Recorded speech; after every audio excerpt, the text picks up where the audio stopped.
and 4. The battle is on. It's going to be too close to go side by side. Long Joe gets it. We got contact. We got flips. Everywhere. We got big wrecks here. Going back to the front because we're racing back to the line. William Page with the victory. Looking for second here. Musa's gonna. Oh, he's gonna use that apron. He's gonna use the apron. They're gonna be side by side. Coming off the corner. Boy, back to the inside. It's gonna be a drag race to the line. Musa gets it. Tom Musa, where did he come from? Boyer trying to close the gap. He's gonna get to the bumper. Oh, just barely did not make it. And coming off of turn 4, Jeff Sikenis is gonna win it at Dover.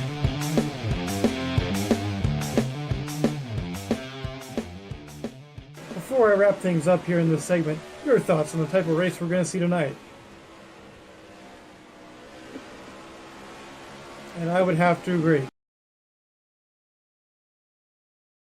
Ladies and gentlemen, boys and girls, children of all ages, welcome to tonight's feature presentation of Bino's birthday bonanza here from the New Hampshire Motor Speedway. A very special happy birthday to Barbara, to you in chat, and also our very own Dan Rubino here with the Hobo Racing Modified Series from the New Hampshire Motor Speedway. As always, folks, I'm your host, JoeTowNetwork. Alongside me tonight, a guy that loves New Hampshire. You saw him dominate a race here, 4 or 5 months ago, maybe, in the USORL. He calls this place his favorite track. Mr. Tommy Bordeaux, welcome once again to the booth, Tommy. Well, hey, Joe, great to be here. Great to have everybody at home watching along tonight. Should be a lot of fun here at this wonderful little mile flat track. A wonderful track. It's a magical track, you know. It's the Magic Mile. I'm so excited for tonight because it's going to be it's something we haven't seen before, right? Modifieds here at New Hampshire with Hobo Racing. Yeah, well, it might be new to JTN. It's nothing new to Modifieds in this track. Modifieds racing in New Hampshire is always one of the biggest events on the Modified Tour season, and it's cool to see a little bit of that here online as we did in the real world just a few weeks ago. Just a few weeks ago, and that race was spectacular with a photo finish at the end. Hoping for something similar here tonight. This is your race preview presented by our friends at CirclePitDiecast.com. Use code JTN to check out for free shipping on your order of $20 or more. 105 laps around this 1 mile flat oval. Like you said, Tommy, 70 degrees. We're on the mics, and we're ready to go racing here. You know, Joe, I'm noticing once again it is the Bino's birthday bonanza here. Getting some good use out of that JTN birthday logo, which is pretty cool to see. Hey, you gotta love having those little balloons. Flip art is a wonderful thing. But folks, if you're tuning in for the first time, make sure you hit that subscribe button. You want to get all the best NR 2003 racing on the web. Look no further than JTN. We have all kinds of great racing coming at you throughout the rest of the week. We're at Watkins Glen with Bomb Squad Racing, so it's going to be a fun week here. And we're kicking it off with a bang in the B-Day Bonanza. Bino, hoping that 44 car has some good luck here tonight. Last week, Tommy, in the Modified Series race on Thursday, an early spin really derailed his night. Here tonight in New Hampshire, do you think these guys, if they make an early mistake, they'll be able to rally to get themselves back up towards the front? Well, it's possible, Joe. And I've come back from things like speeding penalties. It's definitely possible if you've got a fast enough car underneath you and a fast enough driver behind the wheel. But with fixed setup here, you don't get that setup advantage compared to your other drivers because you all got the same stuff. It's going to be hard. You know, this track is notorious for a difficulty of passing just because it's more of a one-groove track. It's going to be challenging. I think there's tracks like Thompson are kind of like it in that they're very one-groove modified tracks that are pretty famous in the schedule. But it's possible, Joe, but it's going to be awfully, awfully difficult. Awfully difficult. I like it. And that, folks at home, that's some pretty good information because Tommy is an absolute legend here on the 1 mile track in New Hampshire. Have you ever run a modified here, though? Oh. I don't think I ever have, actually. I don't race the modifieds much in anything. I guess a couple times in iRacing, maybe. I know years back we had a modified series at Fast, but I don't think I ever ran one. So this is new for me as well. New for you, not new for me. But definitely, hopefully, if there's some fans out there, they're gonna stick around throughout the night. Welcome to everybody in chat as well, Tiny Person. I hope that you can get some new glasses. That always sucks when they break. Mine actually broke a few. Super glue them together, but I digress. Wade Driscoll in chat, Mackenzie Weston, and Rubino, Average Joe Adventures. Welcome everybody to tonight's presentation. Bino's birthday bonanza from the New Hampshire Motor Speedway. There's a giveaway going on tonight for the drivers that lead admin Steve Rubino's doing. A random driver that finishes the race is gonna take home a prize, but I think someone already won a prize tonight starting on that pole position. Tommy, why don't you take us through tonight's starting lineup? Well, that's right, Joe. By 1/1000th of a second, Jeff Stekenis is going to be your pole sitter for tonight over Mark DeSenza to his outside. Really, really close to the top at qualifying. Brendan Spadafora in third place with Keith McLean to his outside. That makes up row number 2. Jim Windrow and Steve Rubino make up row number 3. Matt Smith and Herman Reese are in 7th and 8th respectively. Dan Rubino in 9th. Steve Grant rounds out the top 10 of your qualifiers. Roger Nevelsek and Rich Napick in 11th and 12th. Hinsky, Donahue, Moran, Fugate, Maverick, Ron Simpson, Matthew Stern, and Ricky Bumblow, your top 20.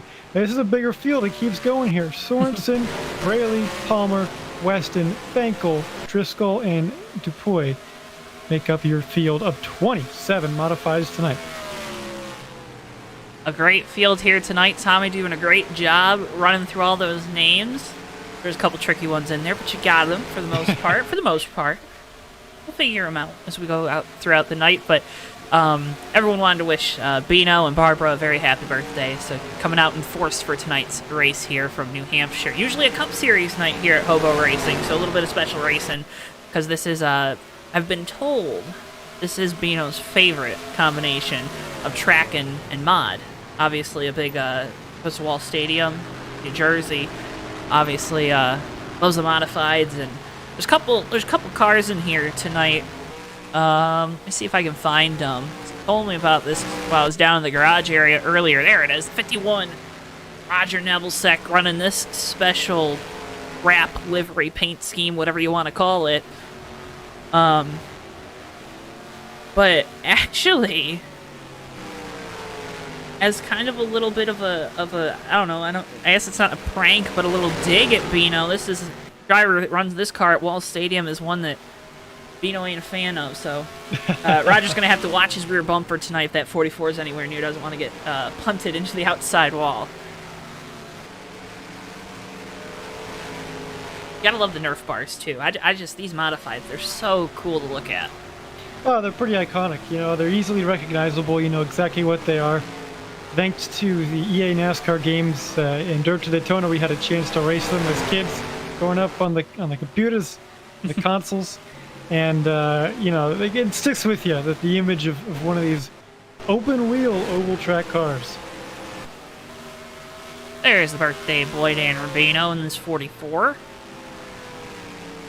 Out there on track right now.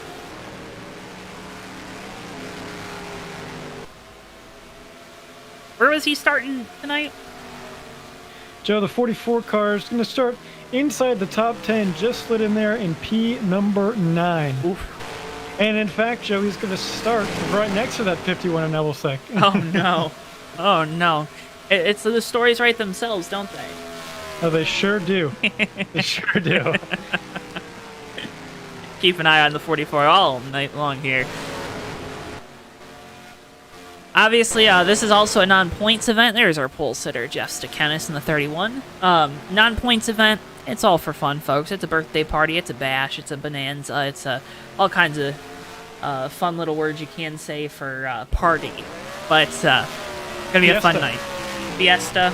Yep. You know what? I always got siesta and fiesta confused as a kid. Don't know how, don't know why. Well, I mean, I can tell you how. They're awfully close to each other. I'll give you that one. Also, you live in Michigan, so. Well, hey. You know. There's a little more Spanish being used out there in California, huh? Just a bit. Just a bit. There's Steve Rubino on the 21 HOBO Racing mod. Rich Napick in the 6 coming on down.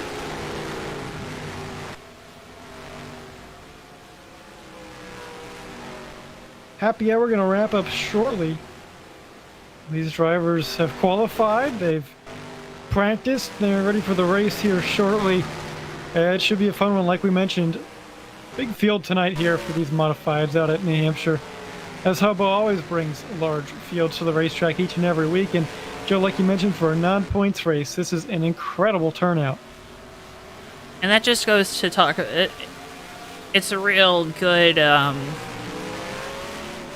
it's a good thing for the league, right? It's always good when you have high turnouts for races, no matter what league you're in, no matter where you're racing, when you're racing.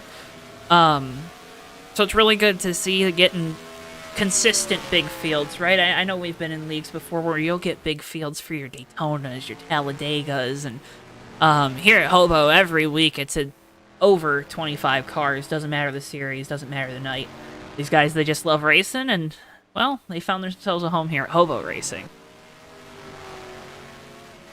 18 of Ricky Bumbleow there.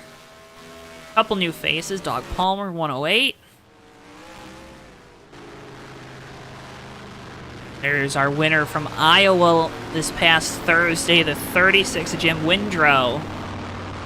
Had a really good race at Iowa short pitting. Well, not short pitting, but took a 3-stop strategy. Don't think we're going to see the same things playing out tonight. Cars being lined up on the grid. We'll hear that command to fire up these engines.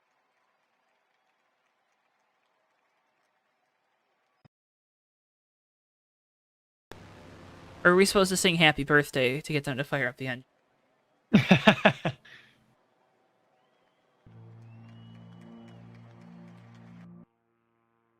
think we got reset.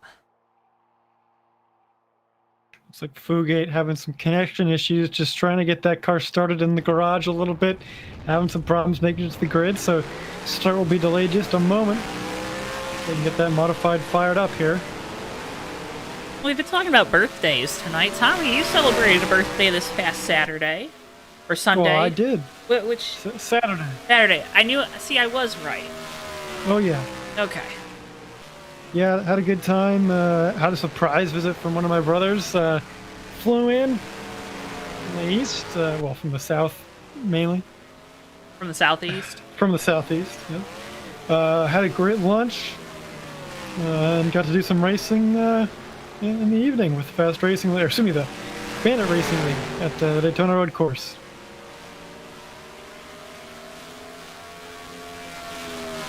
Thank you, Mackenzie Weston, for the happy birthday wishes. I appreciate it. A lot of birthdays around this this time of year, I gotta tell you. Yeah, what was 9 months ago?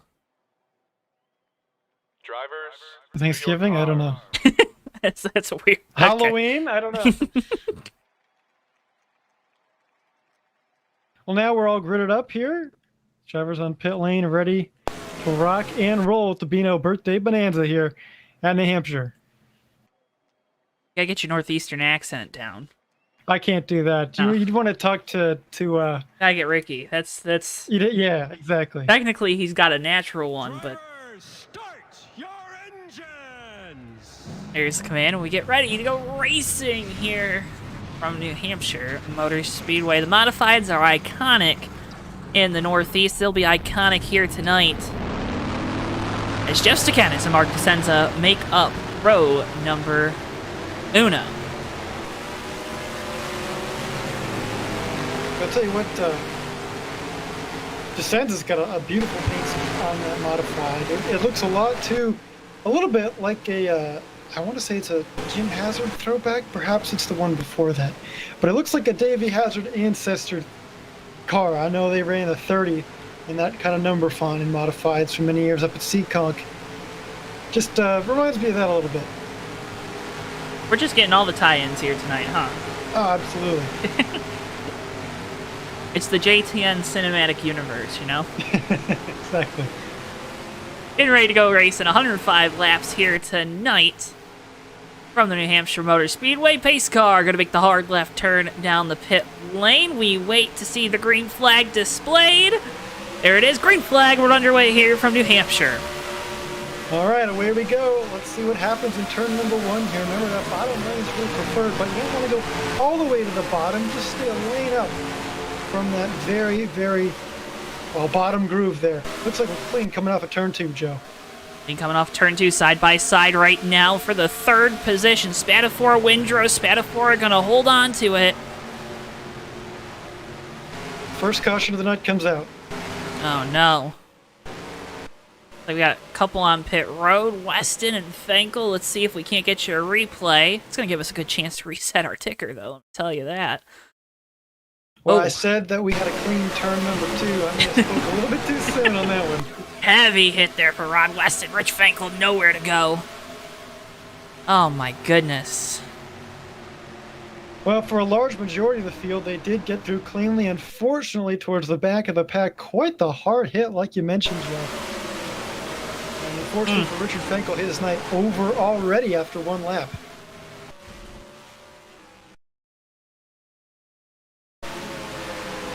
How frustrating is that as the driver? Oh, very. I mean, you think about all the preparation that goes into the race, all the practice you do, doing your best in qualifying to get the best time possible, all the nerves, all the energy, you're ready to go, and you don't even get a whole lap around.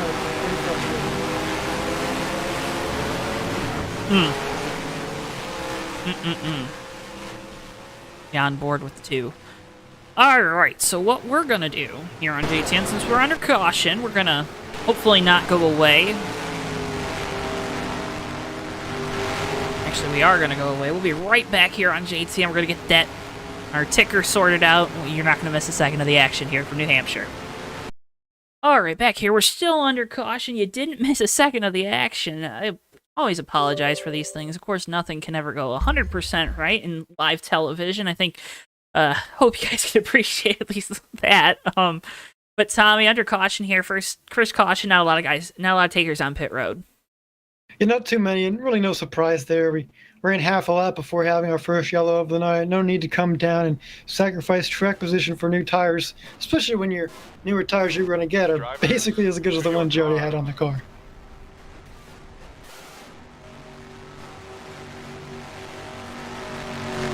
Going to be about 47 laps on a tank of fuel, so you're going to have to save a little bit. These cautions are going to help with that, with making it as close to a one-stop race as possible. There we go. Look at that. Ticker works. It's a fickle thing, you know. Bristol does the best job he can. Hard being a puppy, you know. As Ryan Pace would say, that's showbiz, baby.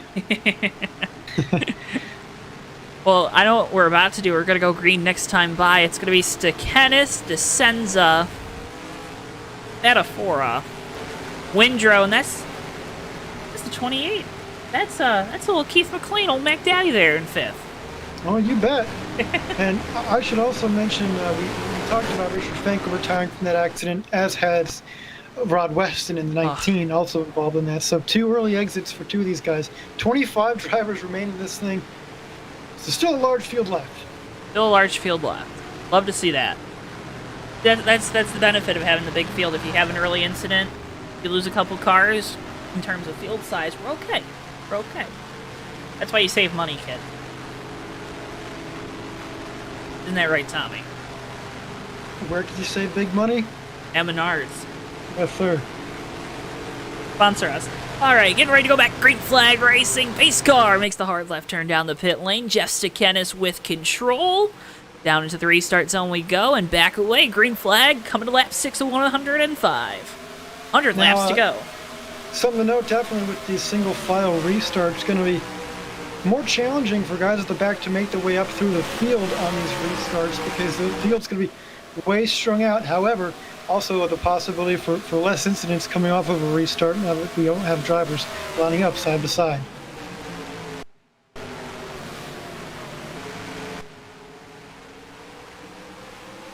Everybody keeping it clean for now. Single file all throughout the track. Now, single file restarts, right?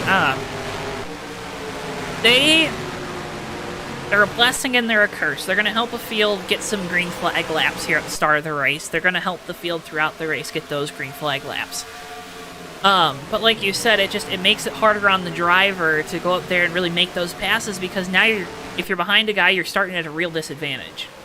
Oh, certainly. You know, how much I enjoy green flag, single file restarts is really dependent on where I am in the field. If I'm up front and I'm the leader, I love it. I love having that just this clean track to the sides of me when I'm restarting. But if I'm back in the pack, oh, it's the worst thing you can see, especially at a track like this. Did I just get a race car driver to tell me the honest truth about officiating?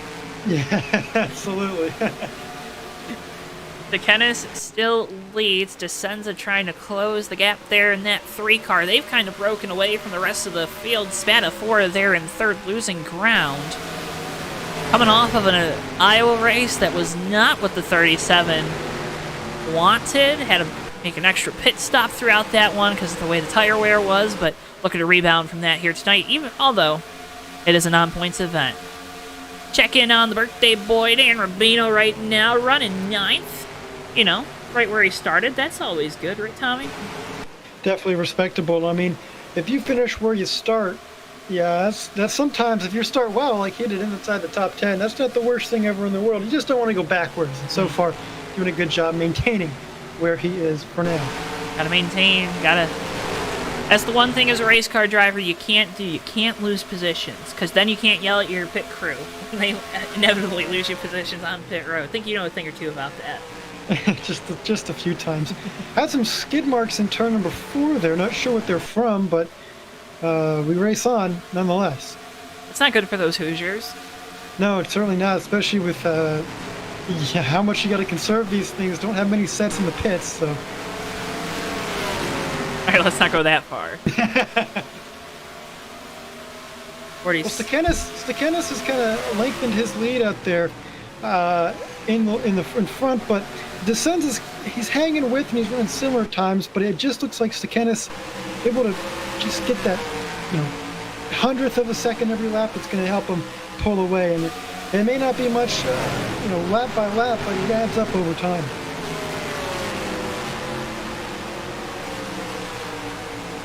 Battle there for a second was Herman Reese and Keith McLean. But like you said, Stakenis has kind of stretched that lead a little bit. Now, we saw this a few weeks ago from the 31 team at Airborne Speedway. Was really, really quick.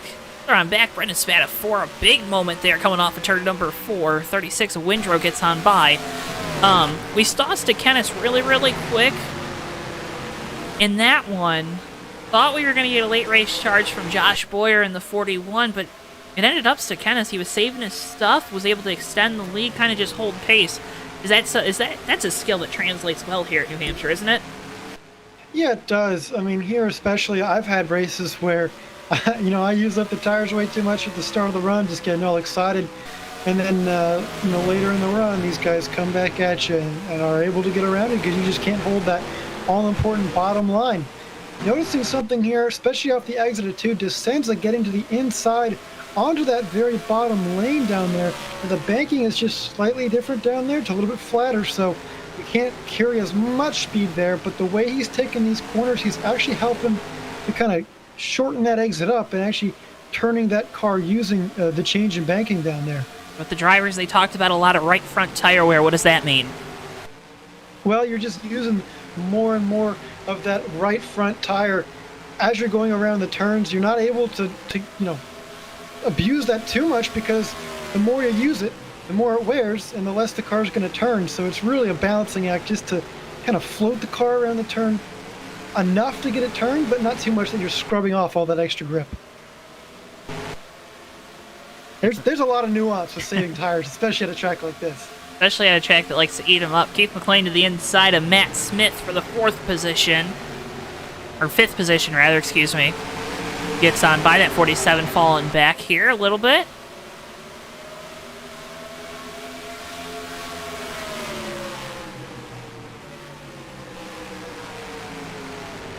Herman Reese, our Iowa runner-up, and Steve Rubino, our other podium finisher from this past Thursday. Reese going to the inside of Smith for position. Ooh, that was Oh, 47 Oh, harder Smith. to the outside wall. Yeah, that's going to really put him off. Oh, he's spinning out there. Oh, Oh, no contact yet. no, Oh, but no. there we go. There they are.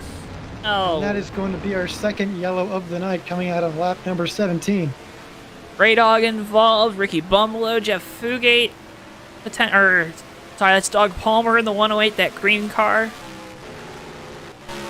Let's get you a replay. Ouch, indeed.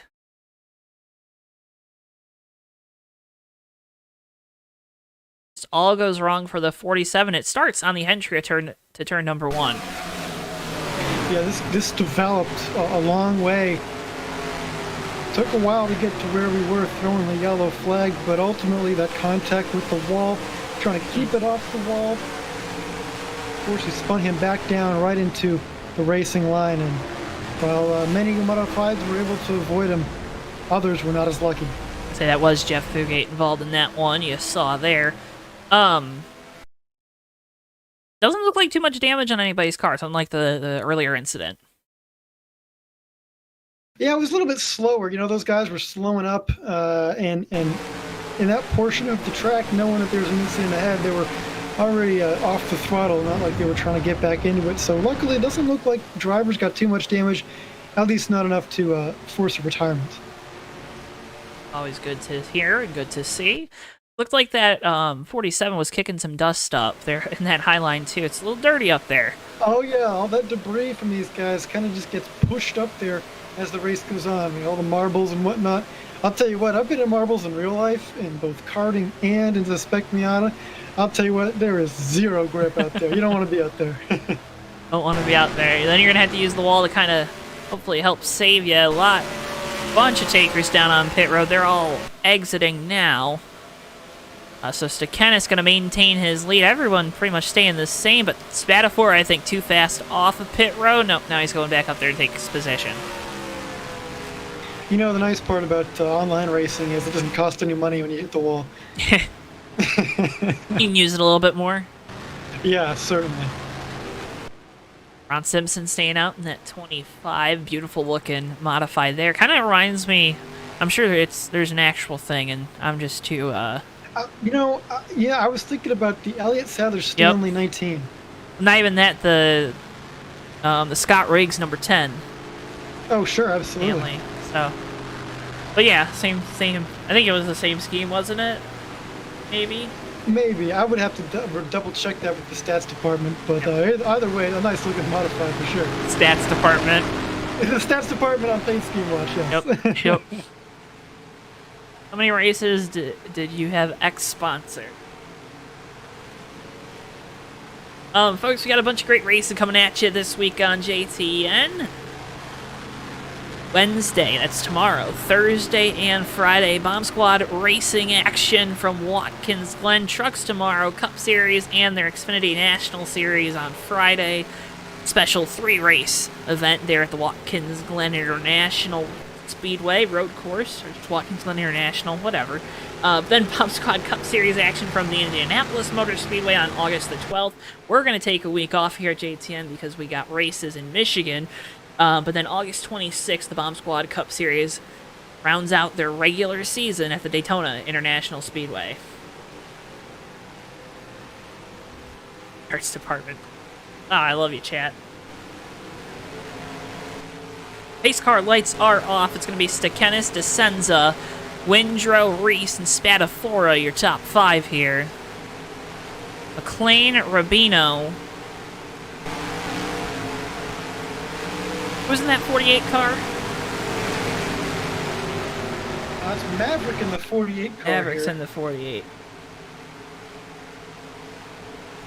Maverick there in that 48. Then birthday boy Bino, they're in the 44. Maverick started 17th in this race, so he's made his way up through the field pretty well. Doing a good job. Not surprised, though. Maverick always a really good racer. Stats would probably show a little bit better on these shorter tracks, so we'll have to see how his night continues to develop throughout this. But pace car going to make the hard left turn down the pit lane. Everyone's got tires, everyone's got fuel. They know they only need one pit stop to make it to the end of this one. Stakenis with control. He waits to see it drop. There it is. Green flag. We're back underway here from New Hampshire. Well, those top three had a good restart. The back and forth Herman race, not so much in the 73 car, did not get going. That really jumbled up the rest of the field. Yeah, it sure did. You got to worry about that now. Heading out of turn 2. I saw a couple guys coming off of turn 2. They broke a little bit loose on exit. Why was that? Well, cold tires, Joe. It's not heating them, and that means with tires that are cold like that with no heat, no grip either. So you really have to be careful on these restarts, especially when you put freshmen on. Sounds like they need some of that TWB El Grippo. Possibly. Although we saw, some good racing here without it. We don't need any of that stuff on the track. Maybe they can just put it on their tires. Yeah, exactly. It's like putting, pouring Coca-Cola in the pit box to try and get that traction. Classic move. Sure looked like he broke a little loose there through the center. Reese rebounding. Herman Reese in 73, that is. Rebounding, starting to catch up to those top three. Spat of 4, holding down 5th. Back down to keep the claim there in 6th. Steve Rubino, Maverick, Bino. And then there's Roger Neville second at 51, trying to make his way around the 44 car in the wall, coming off of turn number 2. It's Troy Donahue. At 81, Little Caesars Ford. I'm assuming it's a Ford engine under it. Caution's out. Looks like we got it. Oh, no.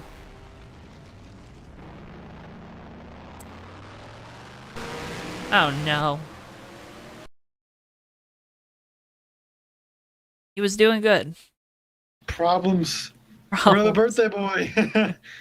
They did a couple little confetti poppers out there. Might have slipped on them. Yeah, perhaps. Just got loose on the entry of 3. Was saving it throughout that entire corner. Not able to hold on, but stays out of harm's way. A little bit of contact with the outside wall. Boy, and how often do we see that at a track like New Hampshire? People getting loose on entry. They try and gather the car up. Gather it, but just aren't able to say it. Boy, it's so tough around here. You have no banking to help you save that car. It just kind of washes out on you. And I'll tell you, when that rear starts going, there's just no saving it. You're going around. Didn't look like all that hard of a hit, though. He should be okay still in this. Yeah, but that track position that was lost, that's not going to bode well for him. No, that's going to be difficult, of course. 80 laps to go in this event tonight, so still plenty of time, but again, I mean, the best place to be is towards the front, and that's certainly not going to help anything.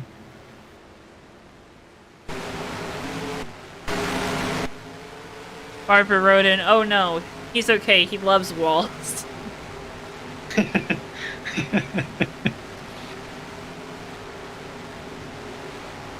I'm going to make sure I write that down, and every time I say it, Barbara, I'm going to say it was your joke, not mine.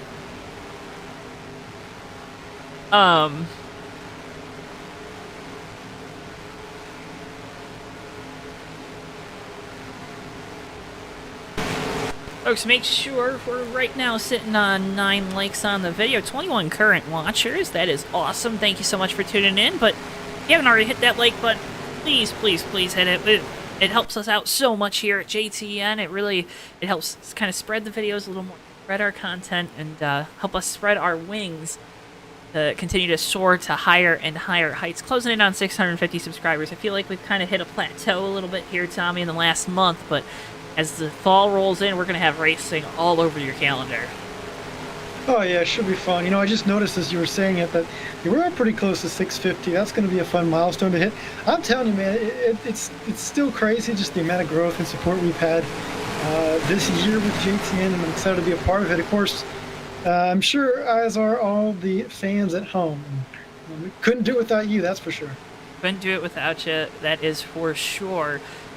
And remember to stay up to date with us here on JTN. The best way to do so is, of course, to subscribe with notifications turned on. You'll be notified anytime a new video is posted, whether it be a live stream going live or some of our other great content here on YouTube. Of course, Fake Racers Podcast, another big show. No episode this week. There's a bunch of scheduling things, and But always a fun time there with Matthew Steelman and Davey Hazard. Tommy, I know we set the bar at 1,000 subscribers to get you on there to get that 4th chair, but, you know, eventually it'll be there. Eventually it'll arrive in the mail. Oh, I believe it. You know, you know, I wouldn't say it if I didn't believe we could hit it. I even got I have a webcam now, Joe. I got for my birthday the other day, so I'm all set to go. He's ready for it. I also got my colored LED lights in my room as well, so I can fit in with the rest of the boys. And oh yeah, man, you just we're real gamers here on JTN. Yeah, once we hit 4 digits, I'm there. Jeff Stekenis, he's been there all night long, there being the lead.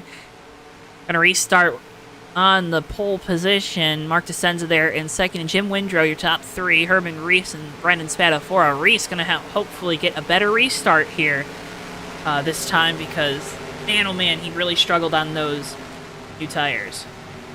Yeah, certainly. You know, something that I was thinking about was Herman Reese in the kind of clinic he put on at Thompson when we were there a long time ago. It was my first race, I think, with these modifieds. I was broadcasting with you, Joe. And, I know he's going to be fast. He's just got to get the restarts down. He'll be okay. He'll be okay indeed. Top 3 really packed up. Green flag. We're back underway here in New Hampshire.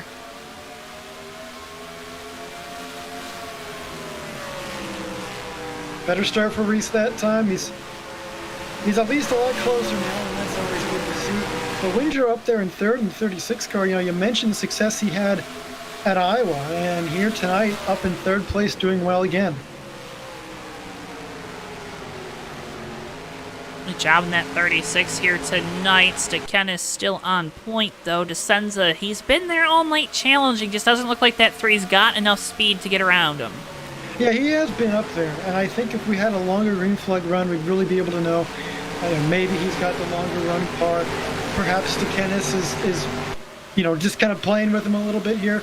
Every couple laps, it seems like DeSenza will knock off a really fast lap time, but then Stekenis will just kind of pull right away again. I think he's just kind of, he's playing with him right now. He's playing with that little yo-yo, you know, that you got behind the wheel, where you let that second place guy, you let him pull in a little bit, and then you stretch that lead a little bit, then you let him pull back in, then you stretch the lead. And I don't know. I could be tripping. Well, you know, it doesn't matter how much you win by 1/1000th or 1,000 seconds. You're still going to be the winner if you finish first. So you can afford to kind of take it easy a little bit and maybe save some tires, as long as you don't think that guy behind you is able to get around. How long did it take you to get that one? That was a good one. No? I don't know. I'm very lost in it. I don't know. I'm so good up here. It's the lead in the booth. I always get these guys so confused in that other seat. Bristol hates to see it. I love to see it. Here's a story about confusion. Okay. If I can put a little tangent here. Yeah.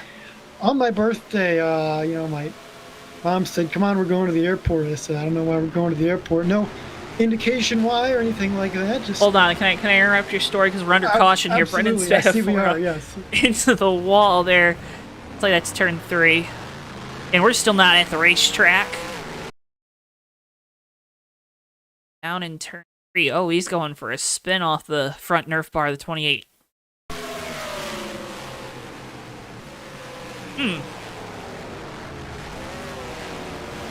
Everybody's sneaking through there. Oh, no, never mind. I think Grant comes in. Nowhere for that 11 car to go. Makes contact with 37 to Spadafora. Yeah, quite the hard hit right there. Late in the going. You hate to see that.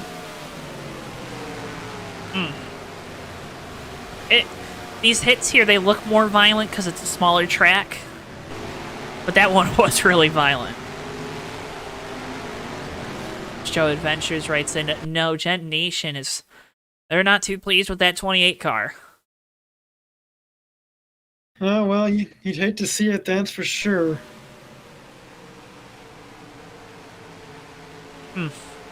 Rubino slipping on through. Maverick.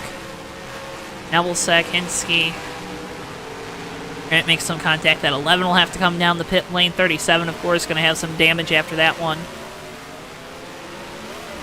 No fire, no smoke, though, coming out of the engine, so we should be okay. Yeah, absolutely. As long as there's no, yeah, as long as there's no internal damage to those components, it should be all right.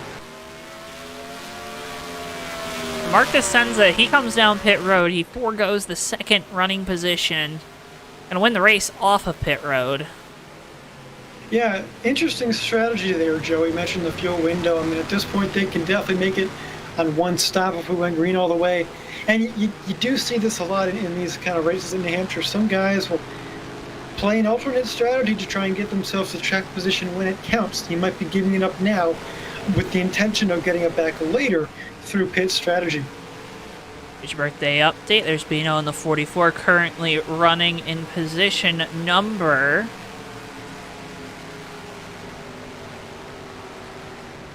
In position number... Well, that's my cue. Hang on. 44 is back in 11th right now, just outside the top 10, so good recovery after that earlier incident. He's almost found himself back in 9th, where he started just 2 positions away.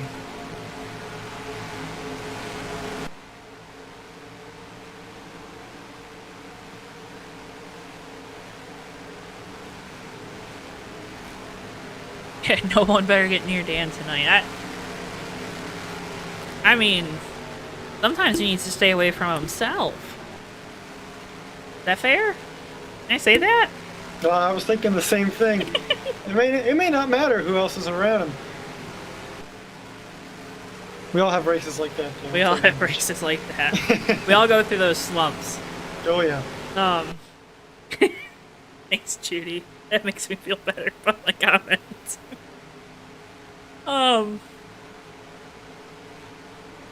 Base car lights are out. We'll go back green flag racing. Next time by, we got a little bit of shake up here in the front. So it's to Kennis, Windrow, Reese, Rubino, that being Steve, and Nebelsek, your top 5. Then Hinsky, Grant, Napick, and Stern. The rest of your top, or Stern in 9th, Simpson there in 10th. And then, of course, Dan Rubino sitting there in 11th here on the restart. Single file coming at you at 37 of 105. You know, Joe, I'm intrigued to see what Windrow's able to do. I saw him try and make some moves into turn 3 on Descenza. Just wasn't really close enough, but he got a good run on the back straightaway. So possibly here, if things kind of play out, we get some green flag laps in here. We'll have to see if Windrow has anything for Kennis up front now that Descenza's out of his way.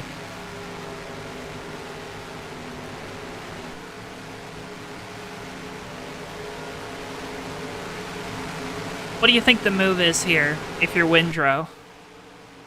Well, be patient. You know, we've seen a lot of yellows so far, though we go green once again here. And after a great restart, I don't know. I mean, apparently the move's just push them. Yeah, that 36 car to the outside a little bit here, not really being patient like I was saying. I was going to say, wait for your right opportunity because you got plenty of time and you don't want to force an issue and get yourself involved in an incident too early.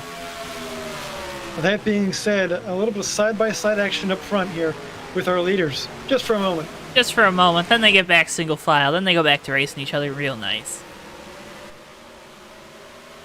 But boy, with that great restart, that's put themselves to another gap back to Herman Reese in 3rd. That 73 car hasn't had the greatest restarts tonight. And when you have leaders pushing each other away from you, that can be difficult to get up there and stay with. Here come the cars on Newt. Cyrus descends to the inside of Bino there in that 44. Bumbalo going to try to follow that 3 on through. Gonna get to that inside quarter. Oh, big contact behind. Maverick hard into the wall. 83 through the wall. Looking like a shish kebab. That's a hard lick, and that's the worst place to get it, too. My goodness. I mean, he... Got a Fora involved. He's going to get a toe to pit lane. What happened there? It's one thing to hit the wall. It's another to be in the wall. Absolutely skewered on the pit lane wall there. It's like, 83. Moran. Contact. He gets a toe. Gonna be retired though.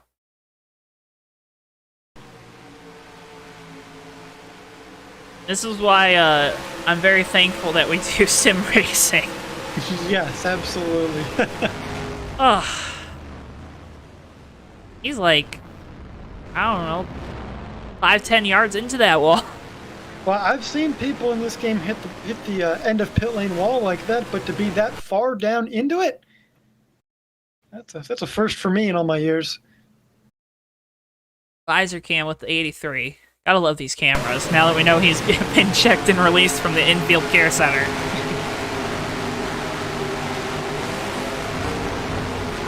And while we're watching this replay, Joe, Jeff Stakanis, the leader of all of this race so far, has come down pit road. However, that 36 stays out. Windrow out in front of the pack for now. There's a lot of split strategies right now, huh? Well, there certainly is. Like I mentioned, this is something you definitely see in New Hampshire when we have maybe yellows closer to each other. Guys feel like they can stay out a little bit more, or maybe try and get the advantage by pitting early. It always ends up converging later in the race, and you kind of see all that play out depending on how long these green flag runs last. We haven't had too much of a long green flag run yet, though if we do later, we're going to see those guys on newer tires have the advantage for sure, I think.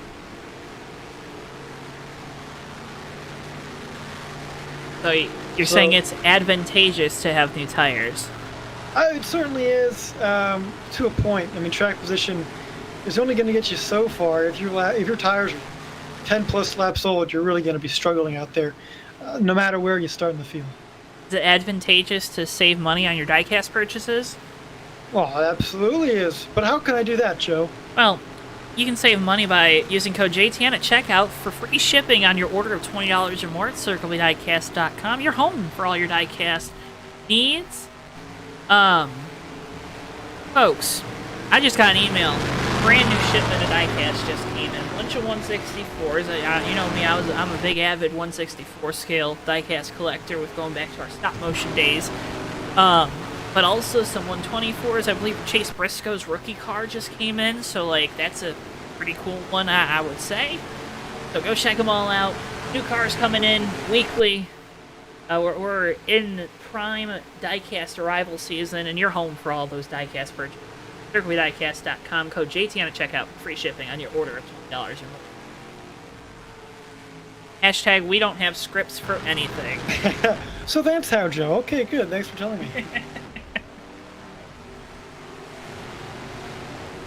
Got some new content coming out this week on JTN too. Working on a little video project because there were some things that people were trying to say that made me a little angry a couple weeks ago about one prominent NASCAR team. So that video is going to come out here in just a bit. A couple days, probably. Because we also have all of the live racing that you could ever want, presented by our friends at TWB Technologies. Together we're better, we're always better when you, the JTN fans, tune in. Tune in tomorrow night, Tommy and I. We're heading down to Watkins Glen. Bomb Squad Racing Truck Series. You're not going to want to miss that one. 9:05 p.m. Eastern Time to start. Bomb Squad Trucks from Watkins Glen. Should be a lot of fun. I love road course racing, of course, and with trucks being there, well, it's been a while since we've seen them at that track, both in real life, and I don't know if we've broadcast the trucks at the Glen yet, so it should be a pretty fun experience for both of us. Yeah, haven't broadcast the trucks at the Glen. I think we've only really done 2 Watkins Glen races here on JTN. We don't have a lot of road course experience, booth-wise, with calling the races, so going to be a fun time. You're going to learn with us as we go.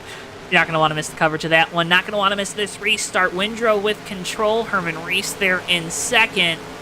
Roger Nebelsack, Pinsky, and Grant, your top 5 here. Come to lap 44 of 105. Green flag, we're back underway from New Hampshire. Well, let's see what Windrow can do. He's on older tires, not the ones he started the race with, but older compared to DeSenza, who I believe is the first car on the freshest tires. Oh, excuse me, on not the freshest tires, but the one on the pit stop before this last yellow flag period. We ran what, 2 laps, so they're pretty much They're equal. still pretty fresh, yeah. They're like day old, you know. And the guys that have stayed out so far, they're like week old. Right. It's scrubs, I think. What? Scrubbed in tires. Scuffed. Scuffed. That's the word. Man. Gotta get Tommy to a racetrack. It's been too long. Guys on the older Hoosiers, though, they're faring pretty well right now. Track position is king. Those guys that just came down, if we get a couple cautions here, Tommy, I think they're going to be set to go for the rest of this one. Yeah, we're getting to that point where you could almost start to think about making it on field to the end, especially with all that saving you can do during caution flag periods. Remember, like you mentioned, almost 50 laps, maybe 48 or so, on a tank of gas. That would put you to about lap 100. Wouldn't quite get you, well, maybe 95, so wouldn't quite get you all the way, but if we have another yellow in the next, say, 10, 15 laps, it'll be almost good to go. Almost good to go. Things pretty single file here throughout the field. Descenza right behind Ron Simpson in the 25. We saw Simpson stay out a couple cautions ago to lead some laps, then pit towards the end of it. But we think Simpson has older tires than Descenza. He looked on the inside, that 3-car did. It's not enough. Wasn't able to get side by side, though. I don't think that advantage is as much as the drivers led us on to believe it is. It's an advantage, but if you can't work it right, it's still hard to take advantage of said advantage. If that makes any sense. Well, it can be difficult, especially at this track when you know you have fresher tires and you know you can be faster than the guy in front of you, but you know they're just an object in the way. You're going to have to get around them one way or another, and it can be frustrating when you know you have a faster car. Oh, contact! Stekenis sends the 47 into the outside wall in turn number 1. Caution is out. I think there might have been a little block in there. On for Smith, another incident there in turns 1 and 2. Saw one of the early incidents involving him as well. Let's see what happened. Our helicopter cam down the front straightaway. Stekenis down to the inside 47. I don't know, Tommy. What do you think happened there? Well, things were getting pretty tight there. The 47, he had, Stekenis was there by a tire width, maybe. Length of a tire, I should say. So he was kind of there, but almost in a blind spot, really, and just kind of turned left for the corner, and around he went off the nose of Stekenis. It was that 47. Gonna end his night here. Matt Smith retiring after that incident. Makes our 6th retirement of the evening. Smith in the 47. We've had the 83 car. That was Moran in the 83. Spatafora in the 37. Rayleigh in the 112. Rod Weston and Richard Fenkel as well after their first lap incident. So 6 retirees from this race, 21 left here in New Hampshire for the Bino birthday bonanza. And everybody coming down pit road, Joe. Well, everybody but our leader. See, Rubino gonna stay out. Dan Rubino gonna stay out. But a lot of guys down on the pit lane. A little surprised that 36 is staying out at this point. I guess I would have expected him to stay in to come in given the time he stayed out. But a lot of guys coming down pit road and not as many staying out. It's kind of going to hurt the 36 just a little bit here. I think maybe you're in the mindset that you can't make it even if you do get 3-4 cautions before the end of this one. That might be what they're thinking, and in that case, I totally agree with that call. We're still not quite in that safe pit window yet, so staying out and just keeping up front is probably the safest place to be. We've seen a lot of incidents happen in the pack, none really up front, so, there's just like a coin, Joe. There's 2 sides to everything here on pit strategy. Sides to everything. But you're not two-faced with your pit strategy, right? Well, a lot of times you want to, stay consistent with what you want. You oftentimes want to be proactive with pit strategy, not reactive. So I shouldn't pit a lap later than my competitors?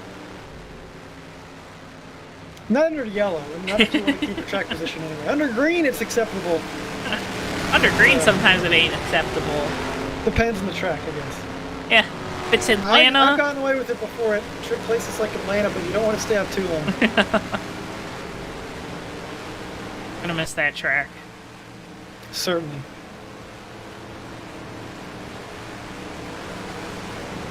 It's August. Almost halfway here, Joe. We're over halfway in the year. But almost halfway here in the race. Indeed. We're halfway back straightaway next time by. Late circuit 52 here in a second. Windrow out in front for the first time tonight. Or excuse me. Maintaining his lead that he assumed after the 31 of Stakkenis came down pit road. You saw Stakkenis involved in that last incident with the 47 of Matt Smith. I think that just proves our point about track position being so important. Yeah, definitely not with just the factor of trying to get around cars, but also getting caught up in an incident.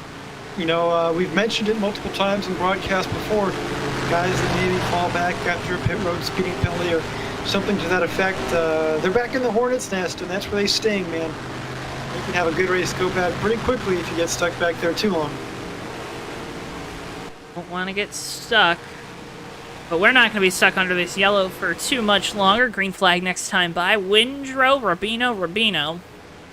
Maverick and Descenza, your top 5. That 3 car came down the last time. I believe he either took 2 or took fuel only. Got himself up into the 5th position. Then Herman Reese, Jeff Stakkenis, Hinsky. 28 of old Mech Daddy Keep McLean, Roger Nebelsack, rounding out your top 10 here for the restart. A little spicy, getting a little spicy here, huh? It certainly is. You know, we've seen some of our fast cars now be involved in an incident. For Jim Windrow, a differing pit strategy here. We'll see how it all unfolds in front of us. Set to take the green once again. There it goes.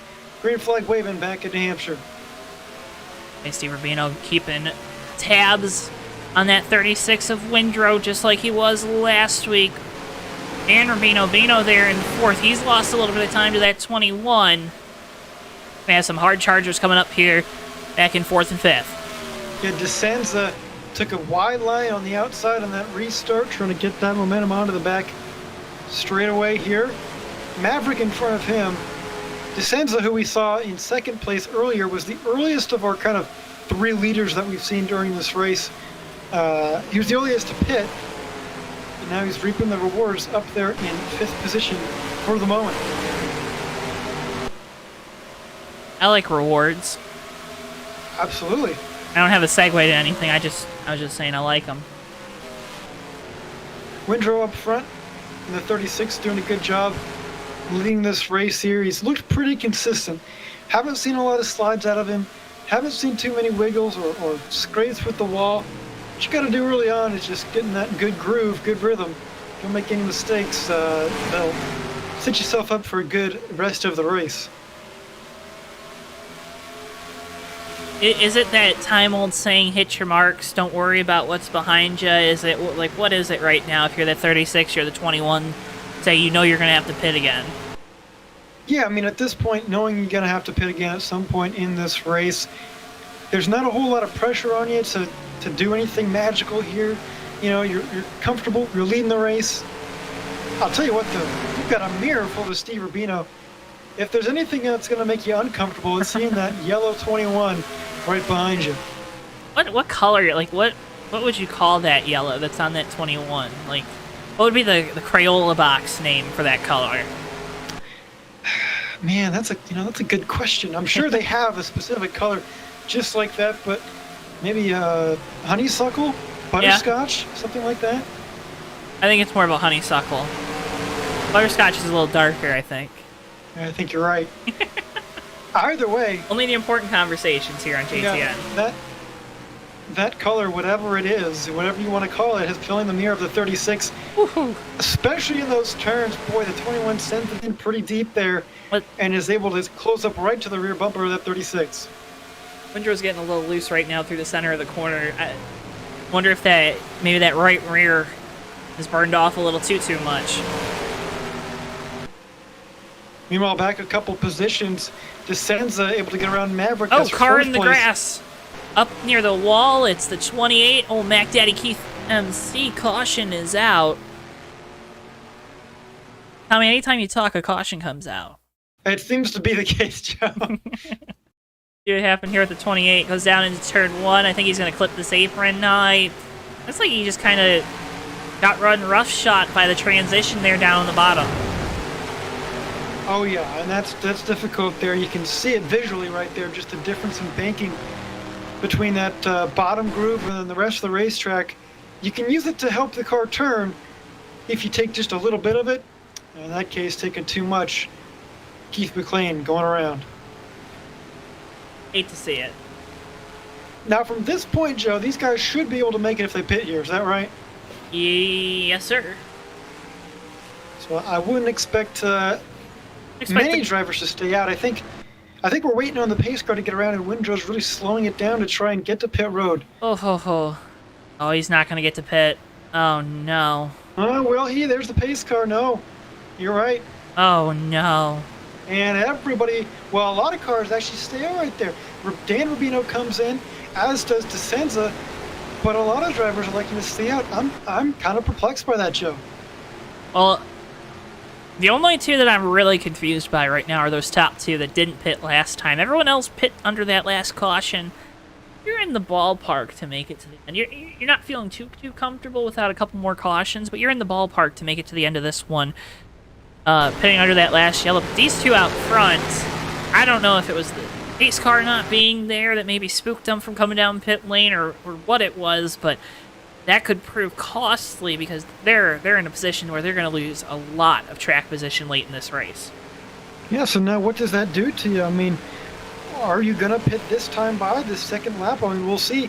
Like you mentioned, you're going to lose a lot of track position with it. You just got to hope you get maybe a yellow in 10 or 15 laps or so. So other guys are encouraged to come pit, but we'll see how this plays out. If they pit here, that'll be the telling sign if a mistake was made. They're going to stay out. I think now they're like, okay, now we got to run a little bit more, like you said. They're going to hope for another caution here that maybe tempts those guys behind them to also come down the pit lane for some tires. Well, we've seen that caution come out just a couple laps into a run many times this race so far, so that's kind of what they're ranking on. The odds are probably in their favor, but I'll tell you what, that's the beauty of racing, Joe, is the unpredictability. You never know what's going to happen next. Never know what's going to happen next.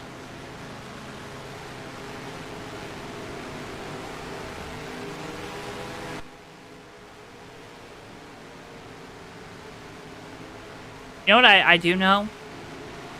What's that, Joe? The folks at home, if they want to go that extra mile to help support us here on JTN, you know what they can do? They can subscribe and like, I'll tell you that much. They can, and that's completely free. It's also free to go follow us on Twitter and go like our Facebook page. Those are great ways to stay in touch with us. You would have known it was Tommy's birthday on Saturday. Was it? No. I'm so confused, Tommy. In my head, I'm a mess. I'm a mess right now. But if you want to go that extra mile to help support us here on JTN, you're going to want to head on over to the JTN merch store. Got some great merch lined up for you. We have our JTN logo tees, as well as our all of our JTN stuff. Just looks so good. Feels very... T-shirts, super duper comfortable. Hoodies, super duper comfortable. Recommend on those hoodies maybe order a size up, because they're really good hoodies. Cotton, you know, nice and warm. Fall's coming. You're going to get a little chilly. You're going to need a hoodie. Just head on over to the JTN merch store. Priced very affordably. But go head on over there now. You can pick up some merch. Guys going to look to pick up a win here tonight. Jim Windrow out front. Steve Rubino there in second. Herman Reese, Jeff Stekenis, and Insky in that 14, rounding out your top 5. A couple more drivers, Joe, that have retired from this race. We have 3 more: Maverick, Keith McLean, and Daniel Dupuis. Sorry if I'm getting that wrong. Nope, that was right. Okay, perfect. Well, another 3 out. Meanwhile, green flag is also back out. Here we go again. And I'll tell you what, another not great restart for Herman Reese in that 73 in third. Yeah, we've seen that all night long, that 73. He's getting those Jeff Gordon restarts. I'm all too familiar with those behind the wheel, let me tell you. Unfortunately.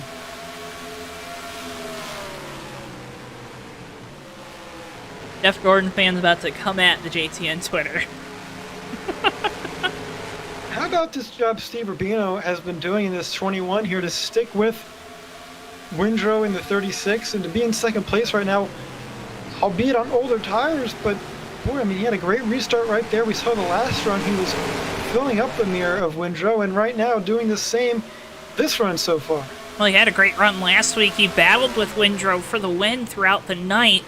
Just kind of got caught off guard with the way the strategy ended up unfolding at Iowa with the high tire wear that we had there.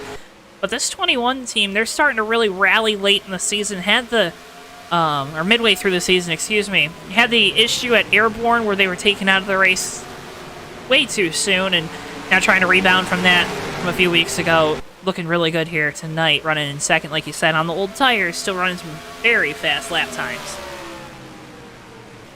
Mighty impressive. Now, as far as pit stops go, we're definitely in that window where if these guys were to pit, they can make it to the end on fuel. We think a number of drivers already can, given when they pit. Looks like Windrow maybe in the wall a little bit there out before. There was an old hack I was made aware of with this racetrack. I don't know if it was this specific version of New Hampshire in NR 2003. But you could run right up next to the wall with your right side tire. Not, this isn't what he did, because like you said, he smacked that wall pretty hard. But there are guys to help cool off their right side tires. Tell me if you know what I'm talking about. You'd kind of just like brush up against the wall there down the back straightaway, and it would cool those right side tires off and give you a little more grip through the corner, make you feel a little more comfortable. Yeah, I don't know if it's just this track too. I think it's just an NR 2003 thing. I know what you're talking about. I've heard people talk about it before. I can't confirm or deny if it helps. That's all I'm saying. Like we're slowing down. Bino way out of the groove. Caution's out. Oh, that's why. The slow cars on the back straightaway. Dog Palmer, Duke Sorensen. Let's get a better idea what happened here.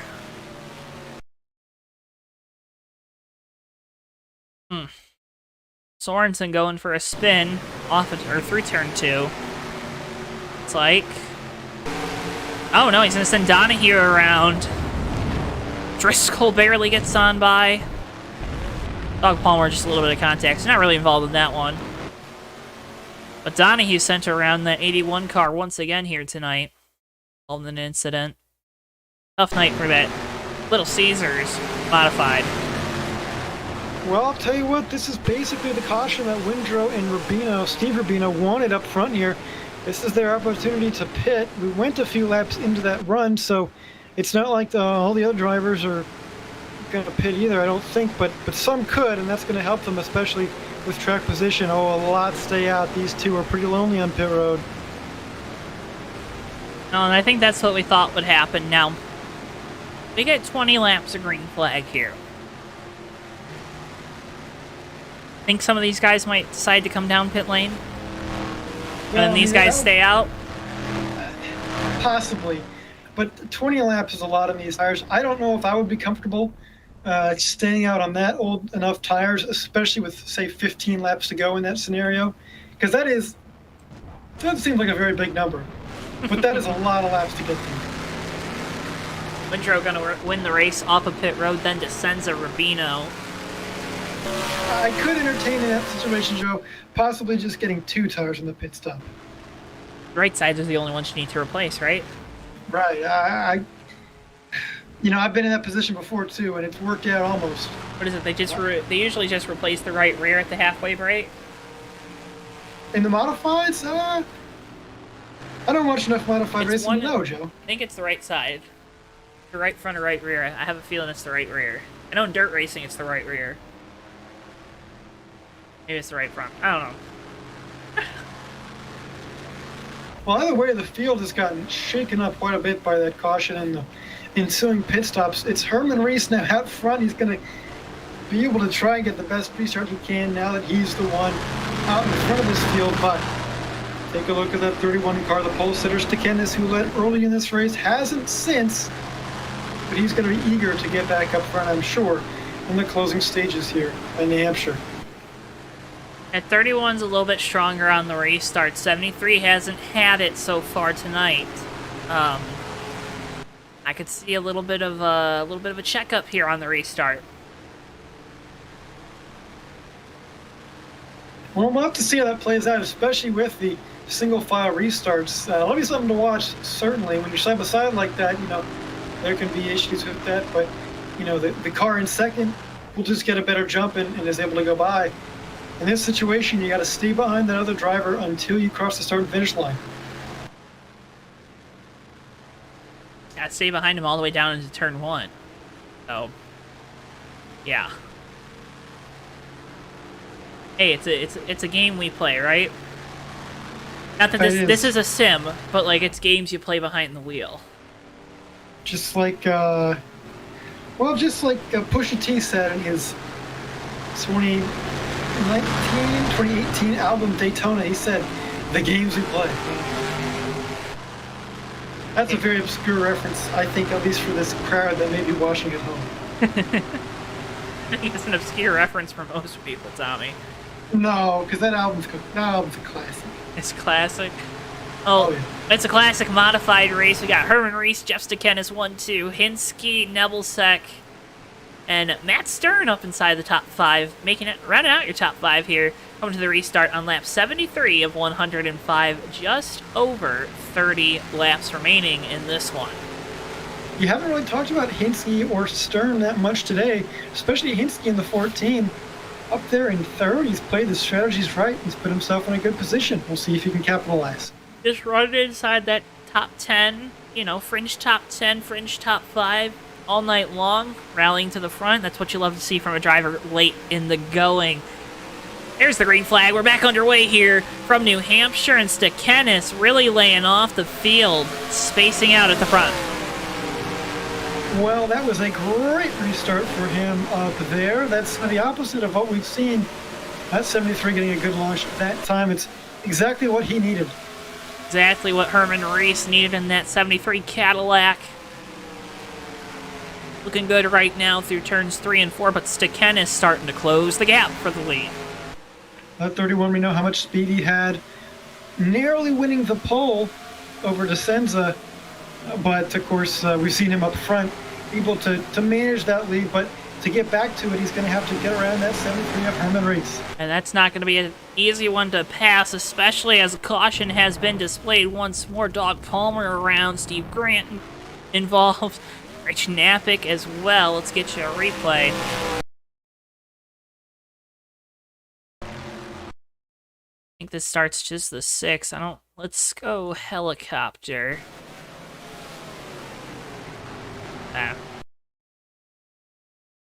The 25 is Simpson, going to have a really strong run going down in here into 1. Knappick breaks a little bit early. Simpson runs into the back of him, sends him into that wall, and then Palmer here in the 108. What happened with him? I think I know what happened now. No. There it is. He got on the binders. Grant in the 11 didn't get on the binders as much. Runs into the back of him, sends him around secondary incident. Football season's coming up, but I don't think any teams are looking for a punter.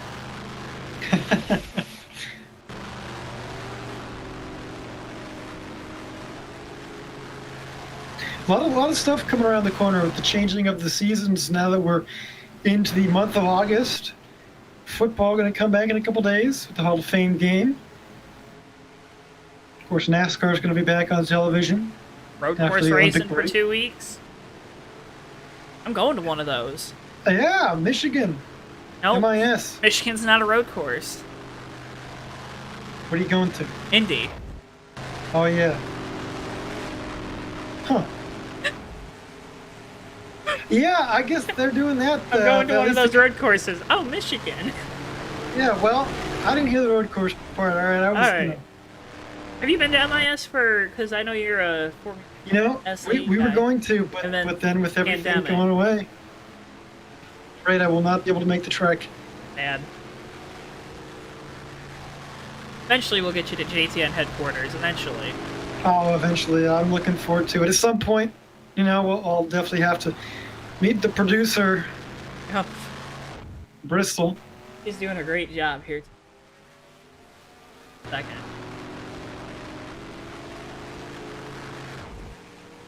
Well, that incident right there kind of shortening this race here by a couple laps under pacing, because with 30 to go, going to be 29 when we come back green. That's just going to help those guys who are on the slightly older tires, like Herman Reese and Jeff Stickiness up front.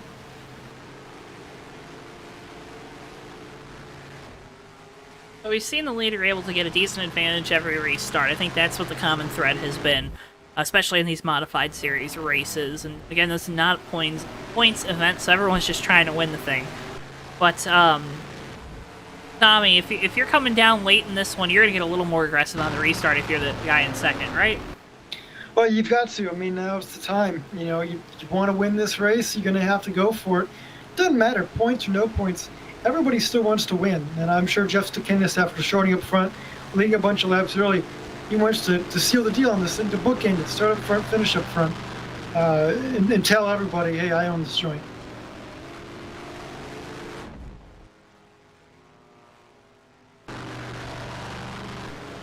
Hey, you're a guy that owns this joint.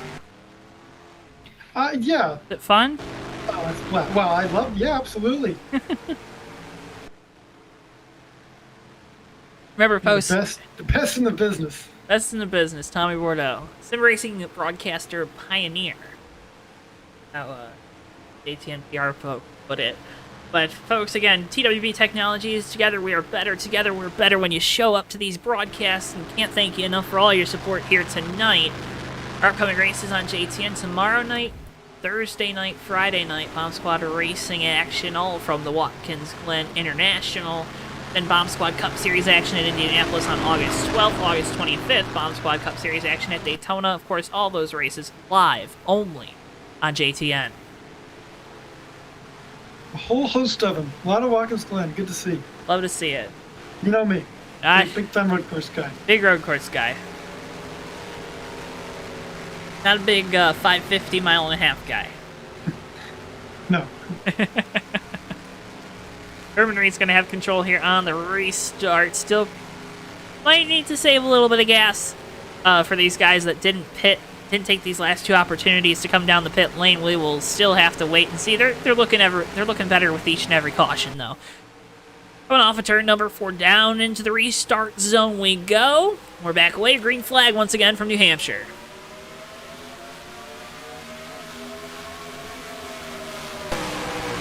Time Reese, he still got a good restart, but that point, the one he had the last time the green flag was waving.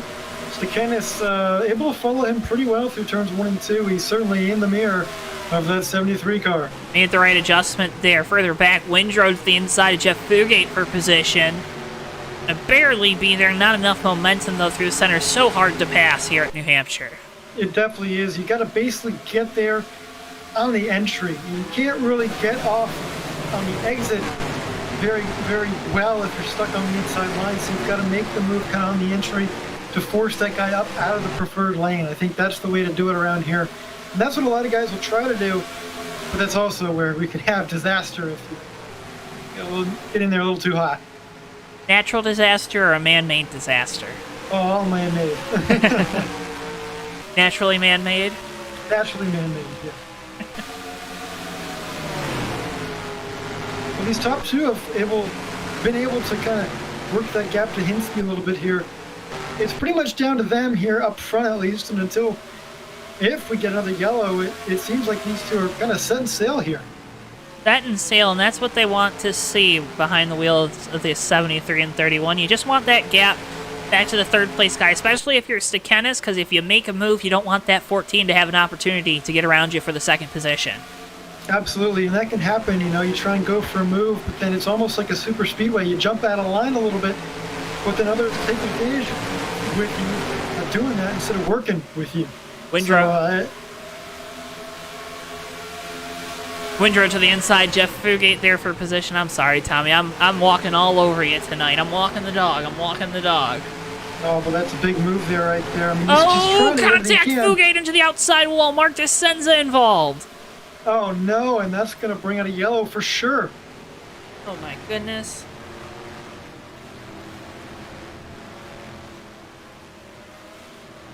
Get a replay.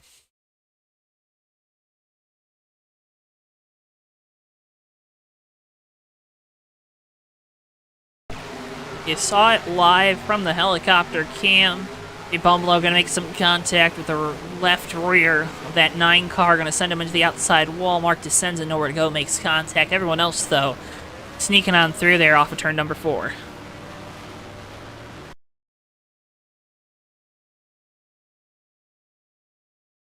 Well, Joe, I don't know if you pit or not right now. I think I would, and I'd say if I pit right now, that's my last pit stop of the race.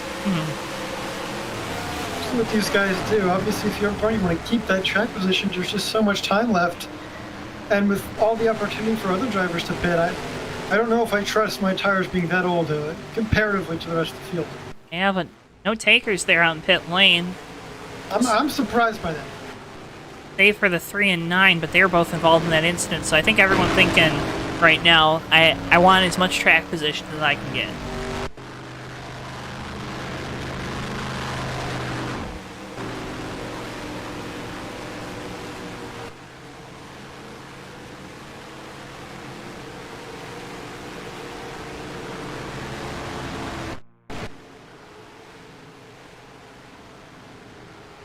Unfortunately, 2 out of that incident, Descenza in the 3 has retired from the race. Super, super unfortunate for that team who was running well. Seemingly all race, got off strategy a little bit. I was thinking maybe it would work out, but unfortunately after that incident there, being involved in it, an early retirement for that 3 team. That's tough. That is tough.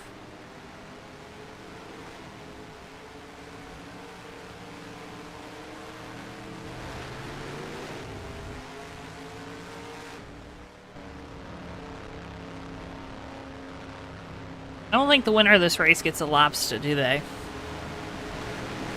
No, and I don't think so. I've gotten a shrimp trophy, but that's the closest I've had, even though I've won here in New Hampshire. But if I won here in real life, Joe, I don't know about the lobster thing. I wouldn't touch it. I'm like Danny Hamlin, man. Do you like eating lobster? You're not a lobster guy? No, I'm not really a seafood guy. So that makes things very interesting. Why is that? I'd probably throw the thing back in the ocean is what I'd do. What they usually do is they give it to a place, and they'll mount it, right? They'll do the taxidermy for it and send them like all the. Oh God. Yeah. No, I'm good. I mean, it's a trophy. Hey, look. You know, a 3D printed model of a lobster is one thing. The actual thing, I'm not sure about that. Judy says she'll take the lobster. All right, that's good. She can have it. Race car lights are off. We'll go back green flag next time by. Running order has really stayed the same. Jeff Fugate around there off of turn number 4. Don't know what happened back there. Herman Reese, Jeff Sekenis, Hinsky, Nebelsack, and Stern, your top 5. Then Windrow, he's knocking on the door of that top 5 and 6th. Going to be interesting to see if that 36 can make his way back up inside the top 3. Better yet, into the victory lane. Ricky Bumblo there. Steve Rubino, Ron Simpson, and Dan Rubino, Bino, birthday boy. Round out your top 10. Bunch of good nights, bunch of good stories inside the top 10 here tonight. Oh yeah, definitely some kind of rebounds too. Some guys that were up front earlier kind of slid back a little bit. Now they're back up front.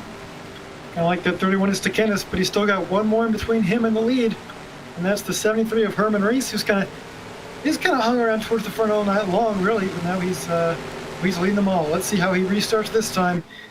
Coming to lap number 87 of 105 here in the Magic Mile. Down and away we go. Green flag once again. Stekenis with a good restart all over the back Nerf bar, but going to give up some ground down into 1, give him some space. Hinske there in third. He's managing a little bit better than he did on the previous restart. Windrow trying to get something going on the outside. Already made his way around Matt Stern through turns 1 and 2. Well, it's a good move for him right there, but he's still got a few to go. It's going to be like desperation time for this 36 team. Getting to the inside of Nebelsick, he made a lunge there in turn number 3, was able to make it stick side by side in the front straightaway.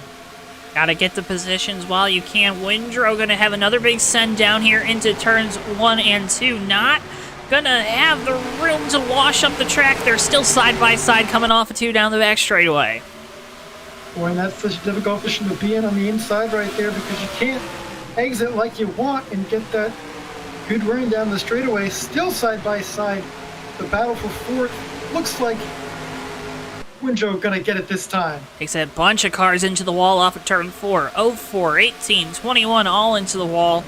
Windrow up into fourth as the battle for the lead starts to heat up. It sure does. Hinske is who Windrow has his sights set on next. That 14 car's got quite a bit older tires than Windrow, so you've got to assume it's going to be quick work. At least he hopes, if he wants to catch our leaders. And if you're Herman Reese, Jeff Stekenis, you're really hoping that 14 holds up the 36, right? Oh, absolutely. I mean, that's a hard charging car, and you know it. And you know he's got fresher tires. He's wanting to stay behind the others as long as possible. Next time by the line is going to be 15 to go, too, so time winding down as well.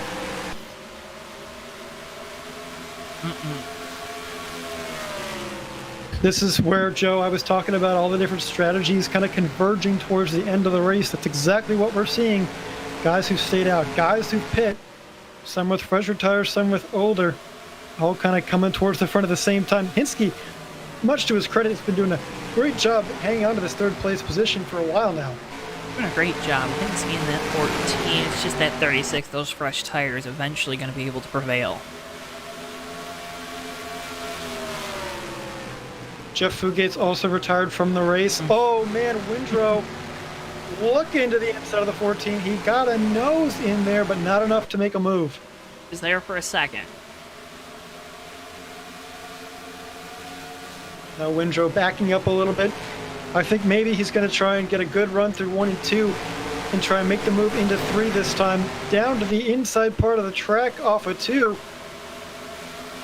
Not going to be there this time. How much is draft playing a role here? Well, in real life, the draft actually means a lot in these modifieds in New Hampshire, but here, not quite as much. Even though this is typically what's called a super speedway for modified sometimes, not as much here. Looks like Windrow looking to the inside. Hinske slid up just a little bit on the entry of the corner. That's going to let Windrow get there.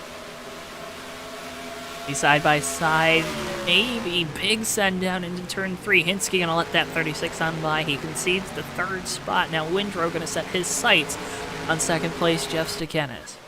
Yeah, and Stekenis, Joe, has dropped back a little bit from Herman Reese. I'm kind of surprised, with how strong Stekenis was at the beginning of this race, that he's fallen back a little bit here. And with how fast that 36 has been behind him, he's gonna have a mirror full. We're approaching 11 laps to go this time as well. I think your favorite segment of the night's coming on up.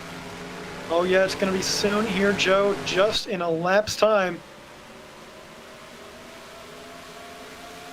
Herman Reese, he'll love to hear that segment coming on too, because he knows he's inching ever so close to a victory here at New Hampshire, but that 36 is charging, but I think it's starting to fall. The wheels might be falling off a little bit.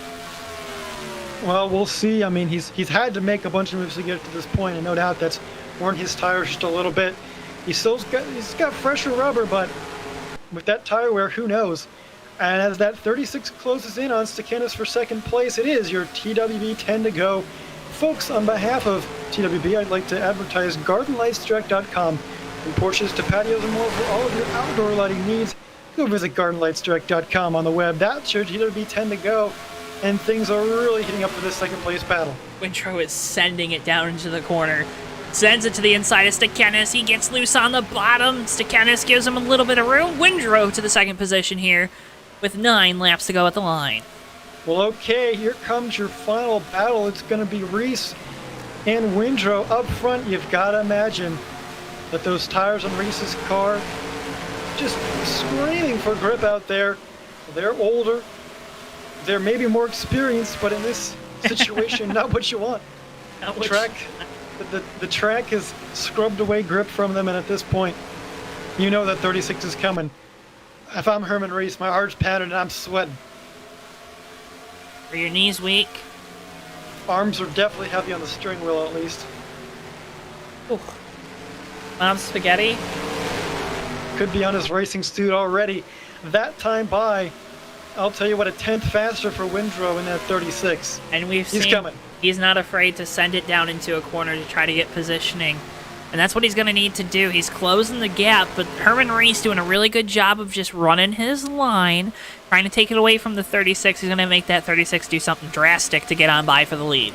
That time about 2.5 tenths closed in on Reese. Windrow, really, you can see it on screen visually how much he's closed that gap. That's how you know it's a lot, folks.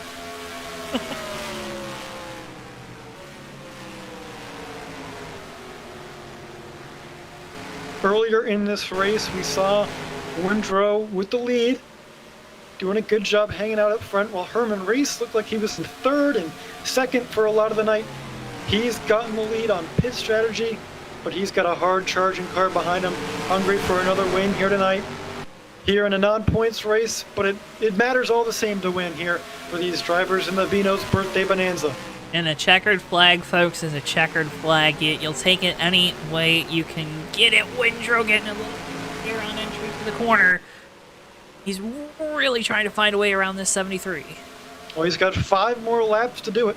5 miles left in this race to get around Herman Reese. Caution's but the out. caution has come out, Joe. This could change everything. Could happen.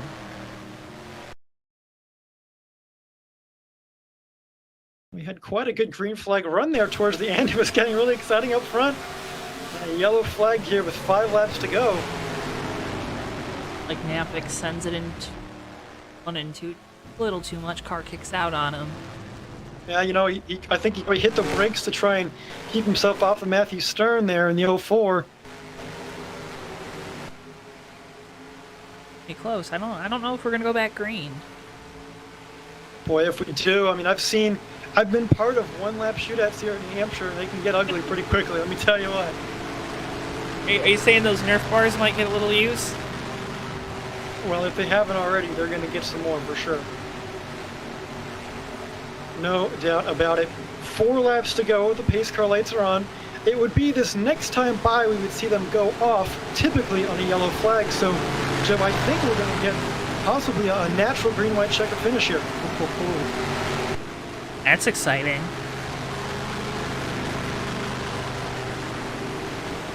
But we wait so far with bated breath to see what happens. Ultimately, the pace car driver and the Hobo Racing officials are the ultimate decider in whether or not we go back green and for how long. And, you know, depending on that, we'll see how aggressive that 36 gets on Herman Reese in the 73. We've seen our fair share of crazy finishes here at New Hampshire on JTN. I think back to the broadcast with the Fast Mountain Dew Dash series, a race you were involved in, Tommy, where we saw late race fireworks, and, well, the guys, top 3 competing for the win, none of them walked away with the victory. Our very own Joseph Weaver took it home. So, hey, anything can happen in New Hampshire late in the going. Anything can happen. Here we go. Let's see. The pace car lights stay on this time.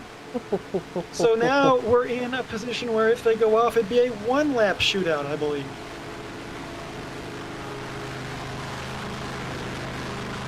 And that's really tricky for the drivers because the white flag is going to be displayed before the green flag in game. So that's where you see a lot of problems arise because guys will go on the white flag instead of the green flag. Is that correct? Yeah, that's correct, and that can really confuse drivers sometime. I think it's going to be okay here just the way that the pit road entry is, and when that white flag comes out, there's a decent gap between when the two come out, so there's time to recognize that, okay, that's just the white flag, wait for the green, but you don't want to wait too much and get a poor start. Of course, Reese with the advantage the leader, with yeah. single file restarts. We saw Windrow was able to get by a guy within the first 2-3 laps. He was able to make up a couple positions, so we know that 36, he knows how to get the short run speed out of the setup. He certainly does. Let's see what happens this time. The pace car off of 4. The lights must go out if we are to go green in this race again. Oh boy. And they do. It's going to be a 1-lap shootout here at the Bino's Birthday Bonanza in New Hampshire. Well, it's a bonanza, that's for sure, folks. Make sure you hit that like button. Tell your friends, tell your family. They're going to want to tune into this one. 1 lap to go. 1 lap remaining here from the New Hampshire Motor Speedway. About to get a little bit crazy. Herman Reese, he'll have control from the first position. Jim Windrow, Jessica Kenna, Steve Rubino, and Dion DJ Hinsky there in 5th.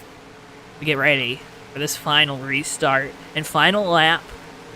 And it's... nervous laughter is intensifying right now, Tommy. Oh yeah, 105 miles will be completed very shortly, and you know that everyone's going to be aggressive to make sure that they can get every spot they can, especially for the lead. I expect calamity, I expect chaos. We'll see what happens here. The white flag's going to get displayed to the drivers now, and here comes the green. Herman Reese up front, Jim Windrow behind him, green flag out. Race to the inside the block, but Windrow gets a great start on the outside. He got a great start. Steve Rubino trying to follow him through for 3rd. Windrow gets up to the lead. Herman Reese, though, he's starting to lose some ground. Battles on for 3rd. Steve Rubino gets it. He'll have a chance to try to make it into the 2nd spot, but Jim Windrow with a big lead down into turns 3 and 4. Pretty much all wrapped up for Windrow now. That 36 car drove his way back up to the front, and with a terrific restart, is going to come off a turn 4 and win the Bino's Birthday Bonanza in New Hampshire in a 1-lap shootout. What a finish. Quite the finish indeed. Not often you see 1-lap shootouts in racing, but there was one for you. And it had a lot to do with the driver of that 36 and the way he was able to restart this race. Replay of the restart coming up. 36 does a great job of timing it. Herman Reese with a little bit of wheel spin. You saw it. Yeah, there it is. A little bit of smoke kick up when he went for the upshift. Steve Rubino also getting to the outside of Jeff Stekenis to finish 3rd in this one. Well, that's all she wrote.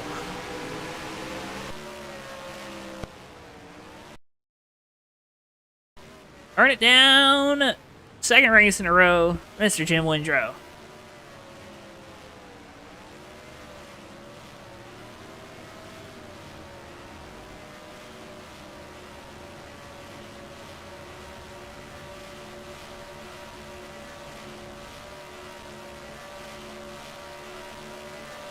Giving all the fans a show. He sure is burning it down pretty well here in the front straightaway. Really impressive smoke show here from Jim Windrow.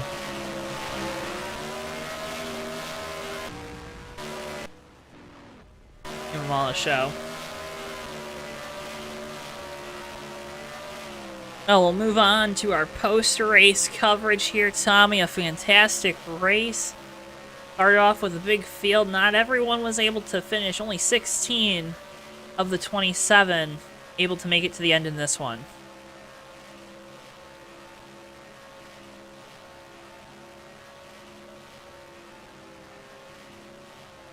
A lot of retirements throughout this race, but like you said, a good number did finish.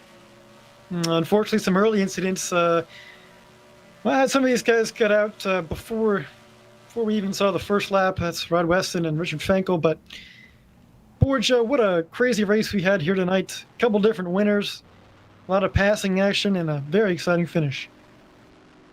So you folks were updated. Windrow went all the way back down the front straightaway with the burnout. He did. He's going to go take it to victory lane. I always love the tracks where you can actually get to victory lane. There he goes. Oh, yeah. That motor is done. What a picture.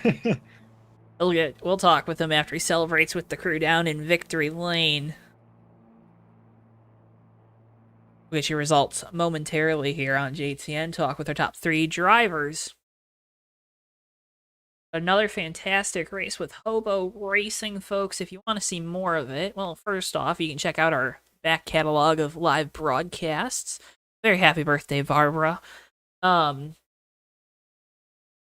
can check out our back catalog. We got a bunch of great Hobo Racing broadcasts, a couple playlists here on YouTube with them all. So you can go check all of those out here on JTN. Well as if you just gotta make sure you're subscribed, hit the notification bell to be notified every time we go live so you don't miss a single one.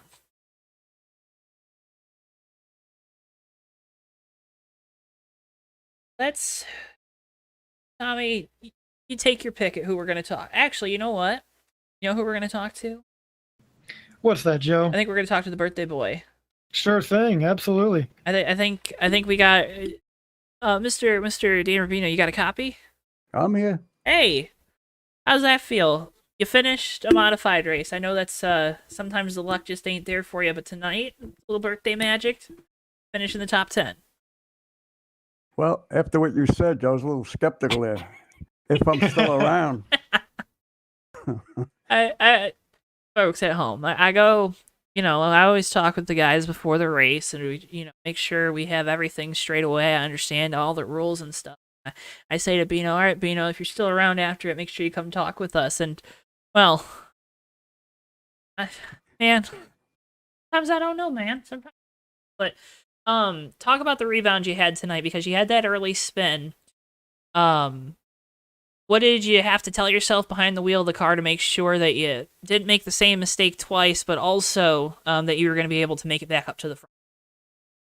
Well, my brother Steve kept telling me that which I am probably, I keep my foot on the gas going in, and of course it makes the car push.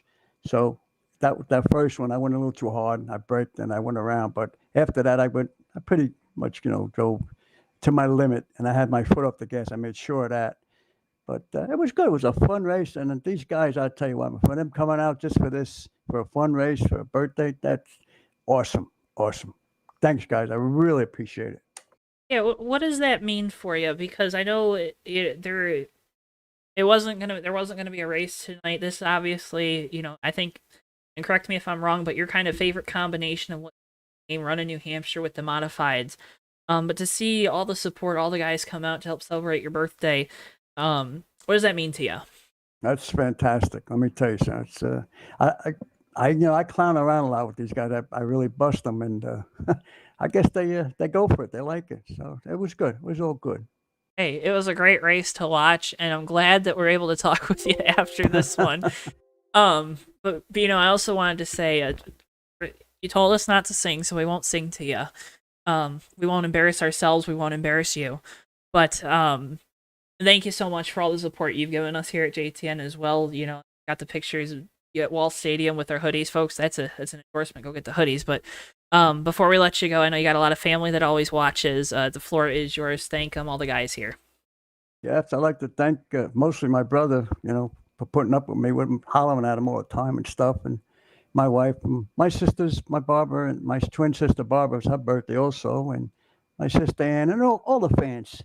Rod, I can't remember Rod's daughter's name. Ain't this terrible? Mackenzie.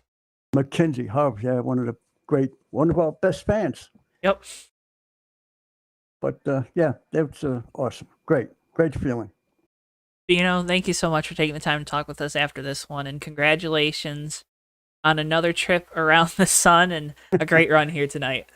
Thanks, Joe. It's great to be 39. I can't wait. Hey, next year is the big 4-0, right? Yeah. Thanks for taking the time to talk with us. Have a great night. Thanks, Joe. And Rubino, birthday boy, in high spirits. That's always good to see. We now bring in the other Rubino here, Steve Rubino, driver the number 21, third place finish here tonight. Steve, building some momentum with the modifieds. I know it wasn't a points race, but that's got to feel really good for you. It felt great, actually. I had a lot of fun tonight. Really did. Let's talk about the pit strategy, because you and Jim, you guys decided to stay out when everyone else pit. Was that just you wanted to make sure you were good on fuel? What went into that? Well, I did pretty much the same thing the pit stop before that. When Jeff was leading, I followed him. And then I saw Jim went in, and I was running second on that last pit stop. And I figured, well, if he's going in, I'm going in. He's the leader. and he wins a lot. So I'm figuring he knows what he's doing. So yeah, it actually paid off, and the tires were key at the end there. Second half of the race, I was driving it a little bit harder. I kind of found the line, and it was working. I was gonna say, because it looked like you and the 36, you guys were able to really charge the entry of the corners. Was that just the newer tires compared to your competitors? No, I just changed my whole driving. The first half of the race, there's a little number 4 sign on the wall before the light going in, and that's where I was backing off for the first half of the race, and then I was kind of going through the turn a lot more gingerly, but I wasn't able to get the run off. And then once I got behind Jim, I started for some reason I just started driving a little bit more aggressive, and I was kind of matching what he was doing, and I was able to go in a lot harder, but I had to brake harder going in, but it also gave me the run coming out, and then it just felt good. So yeah, it was good.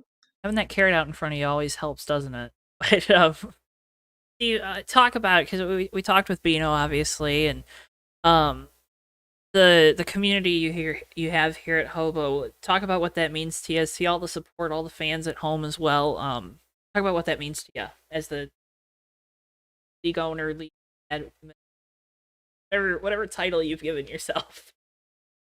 It was great tonight. I mean, these guys were singing "Happy Birthday" to Bino all at once before the race. It was funny as hell. And we had 27 guys that come out and race tonight for this event, and it was really nice. It was really nice, and I know Bino really appreciated it, and so did I. We had a lot of fun, and that's what it was about tonight. It was a great night for a lot of drivers, a lot of great runs. Steve, you had another third place finish. Again, I know it wasn't the points race, but that's got to feel good, turning the luck around here in the summer. Before we let you go, again, thank you for taking the time to talk with us after this one, having us come out to broadcast. But I know you got family, sponsors, whatever you got. Floor is yours, buddy. Well, again, I just want to wish Bino and Barbara a happy birthday today, and just everyone that participated. Like I said, it was just a really really fun event. So had a blast, and we'll be talking soon, Joe. We got some more dates. We want to run some live events and have some more fun. So I just want to thank everybody. It was really nice. Love to hear that, folks. And if you loved what you saw tonight, you're going to want to make sure you keep your eyes peeled to all of our socials, us here on YouTube, so you don't miss a second of any of the Hobo racing action live here on JTN. Steve, thank you so much for taking the time to talk with us after this one, and congratulations once again on the third place run. Thank you, Joe. And by the way, Wade Driscoll won the JTN T-shirt tonight. Look at that. Yeah, so we'll be ordering him a T-shirt. What, he only made his first modified start last week? Is that like, yeah? Yeah. Look at that. Well, we the way it was, you had to finish the race. Your car had to be running, and that put you into the draw for the T-shirt tonight. And we spin the wheel, and yeah, on the second week he won the T-shirt. So good for him. Hey, love to see it, Steve. Thanks for doing that for all these guys here too, and congratulations once again. Thank you. Hi, Tommy. Bye, Tommy. Hi there. Steve Rubino, driver the number 21 Hobo Racing Mod. We're gonna talk with our runner-up. I saw this mic was on and he turned it off right away. I don't know. No, we're good. Okay, we're good. Herman Reese, driver the number 73, had the lead there on that last restart. Were you kind of a sitting duck there? Not on tires. I ran the 3/4 of that race with no second gear. So I was worried that last restart might get me. And of course, that was the worst restart I made since I broke the gear. And I was trying to run the middle of the track there. I don't know. I was just talking to Jim. I don't know if he would have got me with 4 to go. I said I either needed one more caution or one more lap, one of the two. I was actually impressed and shocked that he was able to make it back through the field as well as he did in the short amount of time. But and all in all, it was a good race. I switched wheels tonight. I was running. I got away from my TSW, my Thompson Super Wheel, which has been a fantastic part of my racing, and ran the Fanatec wheel. This is the first time I've run it on a flat track, and still got some work to do. I mean, you looked pretty good with it, though, to be fair. I mean, running up inside the top 5 all night, leading all those laps, led 30, or 36, excuse me. You answered my question about the restarts, because we saw you're struggling with the restarts, but that makes sense without the second gear. So tires weren't a worry there. The differential there with, maybe it was like 10 or so laps. No, I as long as I could hit my marks, I knowing how hard it was to pass. And actually, when Jim got behind me, I think the best lap I ran all night was in race was a 29:50 something. And when Jim got behind me, I ran a 61 and several 7.0s, 70s. So I wasn't struggling with tires like Jeff Steak and Eggs was there. I saved pretty good, I guess, when I was right up front. And it was ironic. I don't know if you guys were here. We just ran this race on our Thursday night modified, and the finish was almost exactly the same. Caution come out when Jim was about to pass me, and it was different tire strategy. And I can't remember if you guys broadcast that race or not. And we were talking about how ironic this was going to be, and then they had that one lap shootout, and I knew I was a sitting duck. So did he get you in that one? No, I ended up winning. He was kicking our butt. I two-tired him, and he caught me with like 4 to go, and the caution come out. So, and he was about to kill me there. I had left front tire about to blow, but this was a fun race tonight, and it was for a fun cause. Bino's birthday, Bino's 71st birthday. It was good to see him up front. He told us 39. 39 plus some years, I'm sure. There you go. I know on his Tinder ad it says 39, but he hasn't had much success. So, but it was, man, I tell you all the time, sometimes you miss some of the best comedy going on. This group of guys is very jocular during the races, and we were letting Bino have it pretty good tonight. I didn't see his traditional spin and no caution, but we'll try and work for that for the next broadcast. I think he was allowed to take it off with it being his birthday, but Herman, a great run for you, second place, led all those laps. Before we let you go, floor is yours, sponsors, friends, guys here at the league. Floor is yours. Well, now I want to just say happy birthday to Bino. It was fun, and thanks to all the drivers that came out. You guys got to see 27 modifieds, and all these guys are modified racers and run fixed, and it was a different discipline. It was a lot of fun. I always look forward to doing these things, and thanks for you guys for making it a fun night for them, and we'll see you next time. Herman, thank you so much for taking the time to talk with us after this one. Congratulations once again on the second place finish, even though I know it's not what you wanted, and hope for some continued success in the days as the town, because you're defending champion, right? Yes, sir. And I got about a 200-point lead now. So you don't need my good luck then. Well, you got a couple new guys this year. Jim's won 4 or 5 races, and Jeff and Josh, and the field is spread. We've had a lot of Dion's. I mean, if you go look, we've had a lot of different winners this year, and it comes down to that chase format and hitting, with that no qualifying deal that we run over there. It's just catching your track at the right time to be able to put some. So it's, remember last year that race, you guys were there. It was 1 point, and it was on a last lap crash that gave me that point. Mm-hmm. I mean, it's just very competitive on Thursday nights, and always enjoy. It's a shame I know you guys are tied up this year, but we're going to look forward to get you over there for some more. Hey, looking forward to it. Thank you so much for taking the time to talk with us. Thank you, guys. Congratulations. Herman Reese, driver the number 73, back second place tonight. And now he's celebrated down in victory lane. He's hugged the crew for the second modified race in a row, albeit this one not for points. Driver the number 36, Jim Windrow. So, Jim, we just found out you pretty much split these New Hampshire races with Herman. We're charging late on him last time, able to get the victory tonight. That last restart, though, this is the Magic Mile, and it was absolutely magical. Yeah, we lucked out with the way the cautions fell to get a restart at the end. At first, I was bummed out, thought we were going to finish under caution, and had the same thing happen to us last time we were at this track. Herman drives a great race every race that we run, and luckily for me, he didn't have second gear, and he left enough room on the high side, and we got the run. Got the run. Got the lucky break. I don't know, though, because you were closing the gap on him late in this one. You were really able to charge the corners here tonight more than anyone else. You were able to make up, half a car length every time you went down into a hard. Did you feel more confident in the setup compared to everyone else? Was it the new tires at the end? What do you think the difference was between you behind the wheel of the 36 and everyone else here tonight? I think it's just the amount of laps. You put under your belt at a track, you just get more confident with it. Setup was was absolutely great. Definitely had the newer tires at the end when we held off on that longer run to set ourselves up for the end. And you got to drive hard.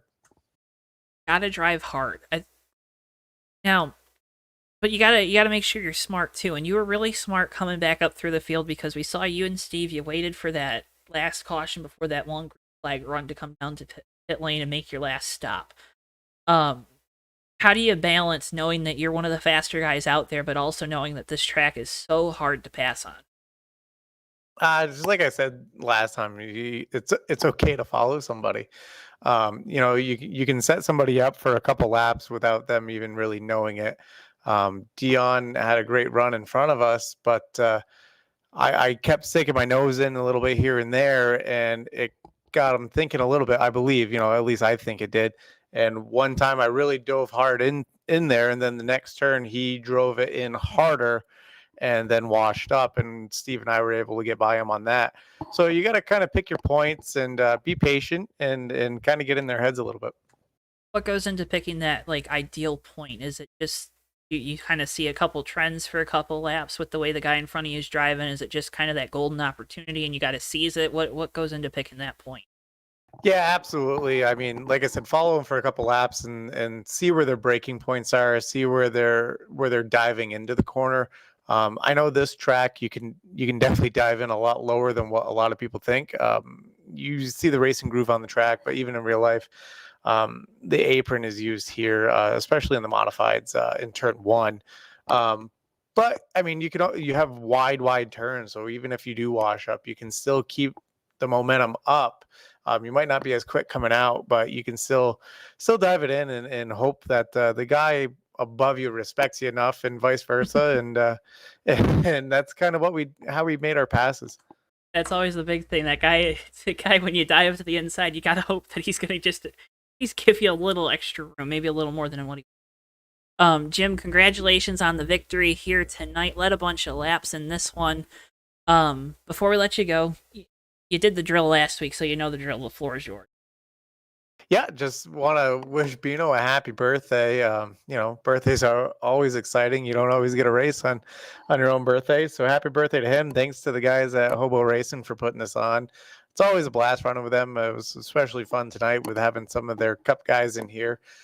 Thanks to you guys at JTN for putting on another phenomenal broadcast. And thanks to the sponsors of Pomfret Wine and Spirits and my wife and kids for letting me do this and stay up late and make a lot of noise.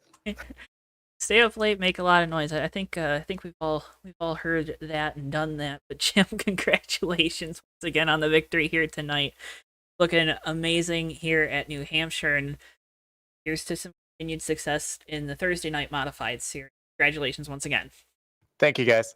Jim Windrow, driver number 36 here, your winner tonight from New Hampshire. Tommy, that's gonna do it for our coverage, though. I mean, what a fantastic race. Sure was, and shedding some light on those issues with Herman Reese's gearbox there, a lack of second gear. I'll tell you what, that caution was probably the last thing he wanted to see if he wanted a chance to win that race. But congratulations nonetheless to Jim Windrow for pulling off the victory tonight, and a happy birthday here at the Bino Birthday Bonanza to Dan Rubino as well as Barb as well. Echo all of that. And folks, thank you so much for making tonight an awesome night here on JTN. Viewership was awesome. Got a bunch of likes on the live stream, so make sure if you want to see more, you're subscribed, you hit the like button, of course. And just keep up to date with us. We're back at it tomorrow night. Bomb Squad Racing Trucks from Watkins Glen. You're not going to want to miss that one.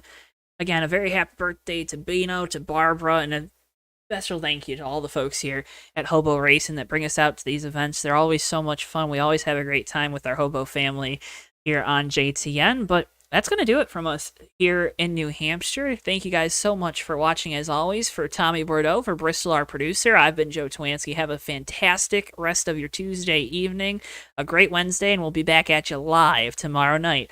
Bomb Squad Racing Trucks from Watkins Glen. You're not going to want to miss it live here on JTN. So long for now, folks. Yeah, and they're going to be 3 wide coming to the checkered. Never mind, they're going to be... Oh, Africa! They're wide! run. Turn 4 into the tri-oval. Whitehill through the grass. It's going to be Noah Joyce winning his first career race in the Red Bull Cup Series. All right, and they're wrecking behind him. We got cars flying everywhere. Cars upside down, but it doesn't matter. Noah Joyce has done it. He's won at Daytona in the 3 car. Comes Musa. Musa's gonna. Oh, he's going to use that apron. He's gonna use the apron. They're going to be side by side. Coming off the corner. Boy, back to the inside. It's going to be a drag race to the line. So Musa gets it.